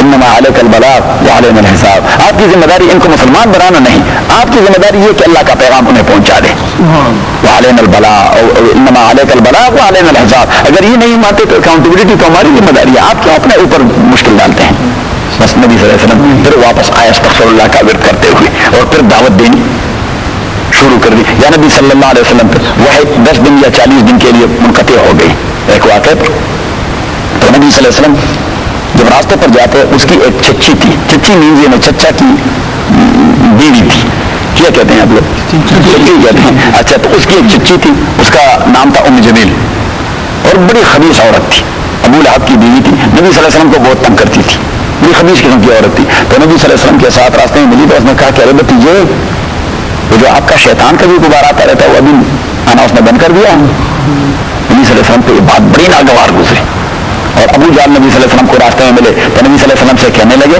کہ لعل ربک خلاک او ابغضک آپ کے اللہ نے آپ کے ساتھ سفارت تعلقات منقطع کر دیے ہیں کیونکہ جو جوابات آپ نے ہم کو دینے تھے وہ نہیں دے چکے ہیں آپ ابھی تک 10-15 دن ہو گئے تو نبی صلی اللہ علیہ وسلم نے کہہ دیا کہ وہ خدایا میں نے آپ کے لیے تمام دنیا سے تعلقات چھوڑ ڈالے میں نے آپ کے لیے تمام رشتے قربان کر دیے میں نے آپ کے لیے چچاؤں کو قربان کر دیا چچیوں کو قربان کر دیا قبیلے کو قربان کر دیا قریش کو قربان کر دیا سرداری کو قربان کر دیا بادشاہی کو قربان کر دیا دولت کو ٹوکر لگائی تمام پیشکشیں میں نے مسترد کر دی یہ میرے لیے کوئی معنی نہیں رکھتا اس لیے کہ میری نظر میں اس کی کوئی وقت ہے نہیں یہ تمام ناراض ہوں تو مجھے کوئی فکر نہیں لیکن اگر آپ ناراض ہوں تو میرا تو دل پٹتا ہے یہ تو مجھ سے برداشت نہیں ہو سکتا تو ایٹ دا مومنٹ جبریل امین آئے کہ وہ ضحیٰ واللیل اذا سجا میرے نبی مجھے آپ کے سفید چہرے کی قسم اور آپ کے کالے زلفوں کی قسم نہ ودا کا رب کو ما قلا نہ آپ کے اللہ نے آپ کو چھوڑا ہے اور نہ آپ سے اس کی نفرت ہو گئی ہے حضرت مولانا تعمیر رحمۃ اللہ علیہ نے بیان القرآن میں یہ زبردست ترجمہ کیا ہے کہ والضحیٰ مجھے آپ کے سفید چہرے کی قسم اور واللیل اذا سجا اور آپ کے خوبصورت زلفوں کی قسم کہ اتنا خوبصورت محبوب بھی چھوڑا جاتا ہے نہیں چھوڑا جاتا ما ودا کا رب کو ما قلا اور حضرت تعمیر رحمۃ اللہ علیہ نے فرمایا کہ وہ ضحیٰ اصل میں کہتی ہیں سورج کی روشنی کو اور واللیل اذا سجا رات کی تاریکی کو کہ سورج ہو روشنی نہیں ہوگی ممکن نہیں ہے رات ہو تاریکی نہیں ہوگی ممکن نہیں ہے سورج کے ساتھ روشنی لازم اور چاند کے ساتھ رات کے ساتھ تاریکی لازم تو فرمایا کہ سورج ہوگا تو روشنی جدا نہیں ہو سکتی رات ہوگی تو تاریکی جدا نہیں ہو سکتی تو فرمایا ما ودعک ربک وما قلی آپ ہوں گے تو خدا آپ کو چھوڑ نہیں سکتا اب اسے کہتے ہیں تسلی کہ نبی صلی اللہ علیہ وسلم کو اللہ تعالیٰ نے تسلی دے دی اور فرمایا کہ وللآخرہ خیر لک من الاولی 3 ترجمے یاد رکھیے تھوڑی صاحب تو یاد کر چکے ہیں کیونکہ سورہ زحام پڑھا چکے ہیں کہ وللآخرہ خیر لک من الاولی 3 ترجمے آپ یاد رکھیں وللآخرہ خیر لک من آپ کا فیوچر جو ہے وہ پریزنٹ کے مقابلے میں زیادہ برائٹ آ رہا ہے اولا کا معنی جو آپ کی موجودہ حالت ہے اس سے فیوچر میں آپ کی بڑی دروازے رحمتوں کے کھلتے جائیں گے، اللہ کے بلیسنگ کے دروازے کھلتے جائیں گے۔ دوسرا ترجمہ کہ آخرت والی دنیا جو ہے وہ اس دنیا سے آپ کے لیے بہتر ہے، اور تیسرا معنی ہے کہ والآخرہ خیر لکم من الاولی، جب تک وہی بند نہیں ہو چکی تھی تو آپ کی وہ حالت، اور جب وہی بند ہو گئی تو یہ حالت آپ کی وحی والی حالت سے آپ کے لیے بہتر ہے۔ کیوں؟ جب وحی آ رہی تھی وہ حالت اتنی بہتر نہیں تھی، جب وحی بند ہو گئی اور اب پھر شروع ہو جائے گی، یہ آفٹر ڈسکنیکشن وحی کا پھر جاری ہونا یہ آپ کے لیے اس صورتحال سے بہتر ہے۔ اس لیے کہ دو قسم کے لوگ پیدا ہو گئے تھے، ایک وہ جو آپ صلی اللہ علیہ وسلم کو متہم بالکذب قرار دیتے تھے کہ یہ جو کچھ کہتا ہے اپنے آپ سے بنا کے کچھ کہہ دیتا ہے۔ اللہ کریم نے فرمایا کہ جب وحی بند ہو گئی تو وہ 3 سوالوں کا جواب نہ دے سکے، اٹ مینس کہ وہ اپنے کہیں کوئی بات نہیں بناتا اور نہ کسی کو بتا دیتا ہے، جو کچھ بھی کہہ دیتا ہے تو وحی کے اساس پہ کہہ دیتا ہے۔ اور دوسرا طبقہ وہ تھا جو عقیدت میں آگے چلے گئے تھے کہ ہمارے پیغمبر سب کچھ جانتے ہیں، وہ عالم غیب ہے۔ تو اللہ کریم نے فرمایا کہ میں نے وہی رکوا دی، یہ بالکل عالم غیب نہیں، کچھ بھی نہیں جانتا تھا۔ دیکھیے وہاں ایک کی عقیدے کی اصلاح کر دی کہ اب عقیدت میں اتنے آگے نہ جائیں کہ اس کو اللہ کا مقام دے دیں۔ ہر ایک پرسنالٹی کو اپنی پوزیشن میں رکھیں، اگر آپ اسے لمٹ سے آگے بڑھائیں۔ نبی صلی اللہ علیہ وسلم نے اس لیے فرمایا کہ یہود جو کافر ہو گئے وہ پیغمبر کے بغض میں کافر نہیں ہوئے، پیغمبر کے غالی محبت میں وہ کافر ہو گئے تھے کہ پیغمبر کا جو مقام ہے اس سے اوپر چڑھا کے لے گئے۔ عیسائی جو کافر ہو گئے تو عیسیٰ علیہ السلام سے نفرت کرتے ہیں کہ محبت کرتے ہیں، اور کتنا محبت کہ اسے خدا کہتے ہیں یا خدا کا بیٹا کہتے ہیں۔ تو نبی صلی اللہ علیہ وسلم نے فرمایا کہ لا تطرونی کما اطرأت الیہود والنصارى، آپ مجھے اپنے مقام سے اتنا اوپر نہ لے چلیں جس طرح عیسائیوں نے اپنے پیغمبر کو اوپر لے گیا۔ تو لقد کفر الذین قالوا ان اللہ والمسیح ابن مریم، اللہ نے ٹپا لگا دی کہ کافر ہیں، ان کا دین کے ساتھ کوئی تعلق نہیں۔ صحیح، یا یہود نے کہہ دیا وقالت الیہود عزیر ابن اللہ، کہ ہمارے پیغمبر حضرت عزیر اللہ کے بیٹے تھے۔ اللہ کریم نے فرمایا کہ یہ کافر ہو گئے ہیں، ٹپا لگا دیا۔ صحیح، تو اب نبی صلی اللہ علیہ وسلم کو اللہ تعالیٰ نے تسلی دے دی۔ اس طرح کبھی کبھار اللہ تعالیٰ مومنوں کو تسلی دیا کرتے ہیں۔ غزوہ احد میں جب فتح کی صورتحال شکست پر تبدیل ہو گئی، جیتی ہوئی جنگ وہ شکست میں تبدیل ہو گئی، اس لیے کہ نبی صلی اللہ علیہ وسلم کی ایک سنت کی مخالفت کی۔ یہ سنت بڑی اہم چیز ہے، سنت بڑی، اور اس لیے بزرگان دین کہتے ہیں علماء کرام کہ اگر ہم سنتوں کا اہتمام نہیں کریں گے تو اس کا معنی یہ کہ جو ڈاکٹر ہمیں دوائی دے دیتے ہیں نا، تو کچھ دوائی ایسے ہوتے ہیں کہ وہ ہائیلی اینٹی بایوٹک ہوتی ہے 500 ملی گرام، کتنے ملی گرام؟ 500 ملی گرام، اور کچھ اس کے ساتھ وہ ٹالینال دے دیتے ہیں، اور کچھ اس کے ساتھ انسیڈال دے دیتے ہیں ڈراؤزنگ کے لیے۔ تو اگر ہم کہیں کہ بھائی ڈراؤزنگ کی ہمیں کوئی ضرورت نہیں، یہ انسیڈال نہیں ہونی چاہیے، اسے آپ سنت ہی سمجھیے کہ بھائی اینٹی بایوٹک جو ہے فرض کے مرتبے پر ہے، جو دوسرے مرتبے کا ٹائلینال ہے وہ واجب کے مرتبے پر ہے، اور جو انسیڈال ہے ڈراؤزنگ کے لیے وہ سنت کے مرتبے، کہ یہ سنت اس سے ہٹائے تو ٹائلینال اور اینٹی بایوٹک کام نہیں کرے گا، کیونکہ جب تک انسیڈال وہ جو آلریڈی بیکٹیریا پیدا ہو گیا ہے، اگر اس بیکٹیریا کو وہ ڈراؤز نہیں کرے گا تو اینٹی بایوٹک کام نہیں کرے گا، جب تک وہ سلائے گا نہیں تو اینٹی بایوٹک اسے مروائے گا نہیں۔ بات ذہن میں آ گئی؟ تو جب تک آپ سنت پہ عمل نہیں کریں گے، حضرت مدنی رحمۃ اللہ علیہ سے کسی نے پوچھا یہ حضرت آج تو آپ نے داڑھی کو بہت اہمیت دے دی، داڑھی کو، یہ اسلام داڑھی میں ہے؟ تو مولانا مدنی رحمۃ اللہ نے بڑی عجیب بات کی، میں نہیں بیٹا، میں نے یہ نہیں کہا کہ اسلام داڑھی میں، میں نے کہا کہ داڑھی اسلام میں ہے۔ تو فرمایا کہ بیٹا آپ کو غلط فہمی ہو گئی، میں نے یہ نہیں کہا کہ اسلام داڑھی میں ہے، میں نے یہ کہا کہ داڑھی اسلام میں ہے۔ اگر اللہ تعالیٰ آپ کو توفیق دے دے تو آپ یہ رکھیں، کیونکہ 1,24,000 انبیاء کی سنت ہے، 1,24,000 انبیاء جس چیز کو اپنا چکے ہیں تو آپ اس میں خوبصورت نظر آئیں گے۔ صحیح ہے، یہ فار ایگزامپل میں نے ویسے بات کی کہ سنت اس کی اپنی ایک اہمیت ہوتی ہے، تو اگر ہم اس سنت کو اپنے نسخے سے جو ڈاکٹر نے ہمیں دے دیا، اللہ نے یہ نسخہ دے دیا ہے کہ اس میں یہ اینٹی بایوٹک ہے فرض ہے، اور یہ اس میں ٹائمال ہے واجب ہے، اور یہ اس میں انسیڈال ہے سنت ہے، اور یہ اس کے ساتھ کوئی دوسرا مستحب لگا دیں، مستحب قسم کا وٹامن ٹائپ کہ بھائی یہ A to Z وٹامن ہے، یہ بھی ساتھ لگائیں۔ تو اگر آپ مستحبات کو ہٹا دیں اور ساتھ مستحبات کو ہٹائیں اور اینٹی بایوٹک کھاتے رہیں اور وٹامن ساتھ نہ کھاتے رہیں، تو وہ اینٹی بایوٹک کا سائڈ افیکٹ جو ہوتا ہے خصوصاً کڈنی پر وہ بہت بڑا مصیبت والا ہوتا ہے۔ صحیح ہے، تو مسلمان کو مستحبات کا، اور علماء کرام نے اس کی بڑی عجیب مثال، ہمارے حضرت شیخ مولانا زکریا رحمۃ اللہ علیہ، اس نے بڑی اچھی مثال دی ہے کہ ایمان ایک انتہائی قیمتی خزانہ ہے جو اللہ تعالیٰ نے مسلمانوں کو دے دیا ہے۔ صحیح ہے، اب جتنا خزانہ بڑا ہو اور قیمتی ہو اتنا ہی اس کی حفاظت کیا جاتا ہے۔ صحیح، اگر آپ کے پاس $5 ہوں تو آدمی یہاں رکھ دیتا ہے، کوئی زیادہ مصیبت والی بات نہیں. اگر آپ کے پاس $100 ہوں تو پھر آدمی اسے تھوڑا نیچے لے چلتا ہے. صحیح ہے. اگر آپ کے پاس $1000 ہوں تو کوئی بزنس والے لوگ ہوتے ہیں یہاں پہ کوئی جیب بنا دیتے ہیں، یہاں رکھ دیتے ہیں. لیکن اگر آپ کے پاس $1 ملین ہوں تو right away you will go to back of America, کہ وہاں ان کی جو مضبوطی ہے بھائی، یہ تو ایک بڑا بلڈنگ بنا ہوا اور پھر اس میں کتنی ساری چیز، کتنے کاؤنٹر سے آپ کو جانا ہوگا، آپ خود اپنے پیسے بھی نکالے کتنے کاؤنٹر سے آپ کو پیچھے جانا ہوگا، تو اس کو کورز بہت زیادہ، اس لیے کہ چیز قیمتی ہے، خزانہ تو ایمان قیمتی خزانہ ہے. تو اللہ کریم نے اس کے ارد ایک فرض کا حصار بنا دیا ہے، پھر دوسرا واجب کا بنا دیا ہے، پھر تیسرا سنت کا بنا دیا ہے، اور پھر چوتھا مستحبات کا بنا دیا ہے. تو اگر آپ مستحبات کا اہتمام نہیں کرتے تو ایک دیوار تو آپ نے ہٹا دیا. اچھا پھر آپ نے کہا کہ سنت کی بھی ضرورت نہیں تو دوسرا بھی ہٹا دیا. صحیح. اور رائٹ آپ چلے جائیں گے صرف فرض کو چھوڑ جائیں گے، فرض کو، اور باقی 3 دیواریں آپ ہٹا دیں گے تو شیطان تو اتنا مضبوط ہو، ایک دیوار پان کرنا تو اس کے لیے کوئی معنی نہیں رکھتا. اور تو right away he will override that wall and right away he will read to your iman and you will snatch it. Allah subhanahu wa ta'ala سے والفس. صحیح. تو اب اللہ کریم کبھی مومنوں کو تنبیہات دے دیتا ہے کہ انہوں نے سنت کی اتباع نہیں کی، حالانکہ اجتہاد کیا تھا اپنا. اجتہاد، اگر ڈائبیٹک آدمی وہ اپنے اجتہاد سے بھی گلاب جامن کا ہے، اس کا اجتہاد اسے یہ کہہ رہا ہو کہ گلاب جامن ڈائبیٹک کی بہت اچھی دعا ہے اور بہت اچھا علاج ہے، تو کیا اس کے اجتہاد سے جو گلاب جامن کا ڈائبیٹک آدمی پر برا اثر ہوتا ہے، اس کے اجتہاد سے اس میں کوئی تبدیلی آ جائے گی؟ بتائیں. تو انہوں نے اجتہاد کر دیا تھا کہ نبی صلی اللہ علیہ وسلم نے ہمیں یہاں اس لیے کھڑا کر دیا تھا کہ یہاں سے کوئی حملہ نہ ہو جائے. اب جب وہ لوگ بھاگ چکے ہیں، حملے کا تصور ہی ختم ہو گیا، اور اس لیے حضرت عبداللہ بن زبیر رضی اللہ تعالیٰ عنہ ان کے کمانڈر تھے، اس نے کہا کہ بھائی جب تک نبی کا واضح فرمان نہ آئے تو یہاں سے جانا نہیں. اور آپ بھی اگر آپ جائیں وہاں اور جبل احد کے قریب جبل الرمات پر آپ کھڑے ہو جائیں، اور جو نقشہ نبی صلی اللہ علیہ وسلم نے دے دیا تھا، اتنا اسٹریٹجک پوائنٹ ہے وہ. میرے ساتھ ہمارے کرنل صاحب تھے، اس نے کہا کہ جی جنگی نقطہ نظر سے اس زمانے کی جنگ میں، یہ راکٹ لانچر کا زمانہ نہیں تھا اور گمسان کی لڑائی ہوتی تھی 10 بدس، اس نے کہا کہ یہ اتنا اسٹریٹجک پوائنٹ ہے جو نبی صلی اللہ علیہ وسلم نے پن پوائنٹ کیا تھا کہ یہاں پہ 50 آدمیوں کو کھڑا کر دیا تھا. اور کتنا خسارہ ہوا، 70 صحابہ شہید ہو گئے رضوان اللہ علیہم اجمعین. اب صحابہ کرام اور سب وہ کیا شہید ہو گئے، انہیں شہیدوں کی کوئی فکر نہیں تھی صحابہ کو.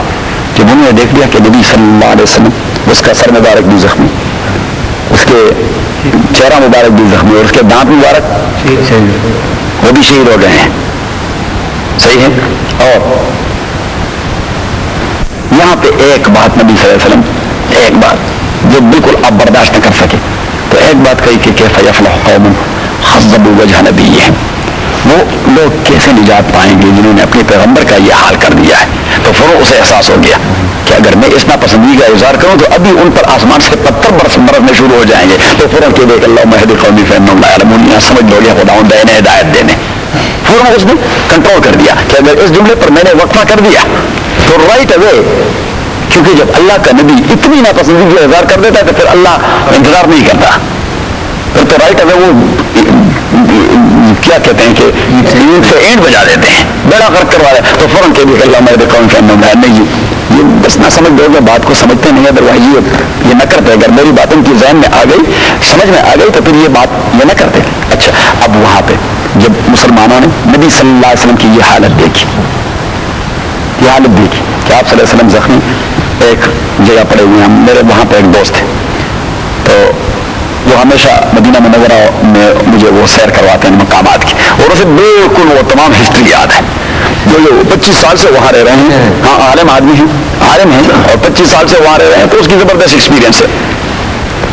تو مجھے اس پوائنٹ پر لے گئے کہ یہ ہے وہ جگہ جہاں نبی صلی اللہ علیہ وسلم، اور یہاں پہ ایک گڑا سا تھا جس میں نبی صلی اللہ علیہ وسلم گر پڑے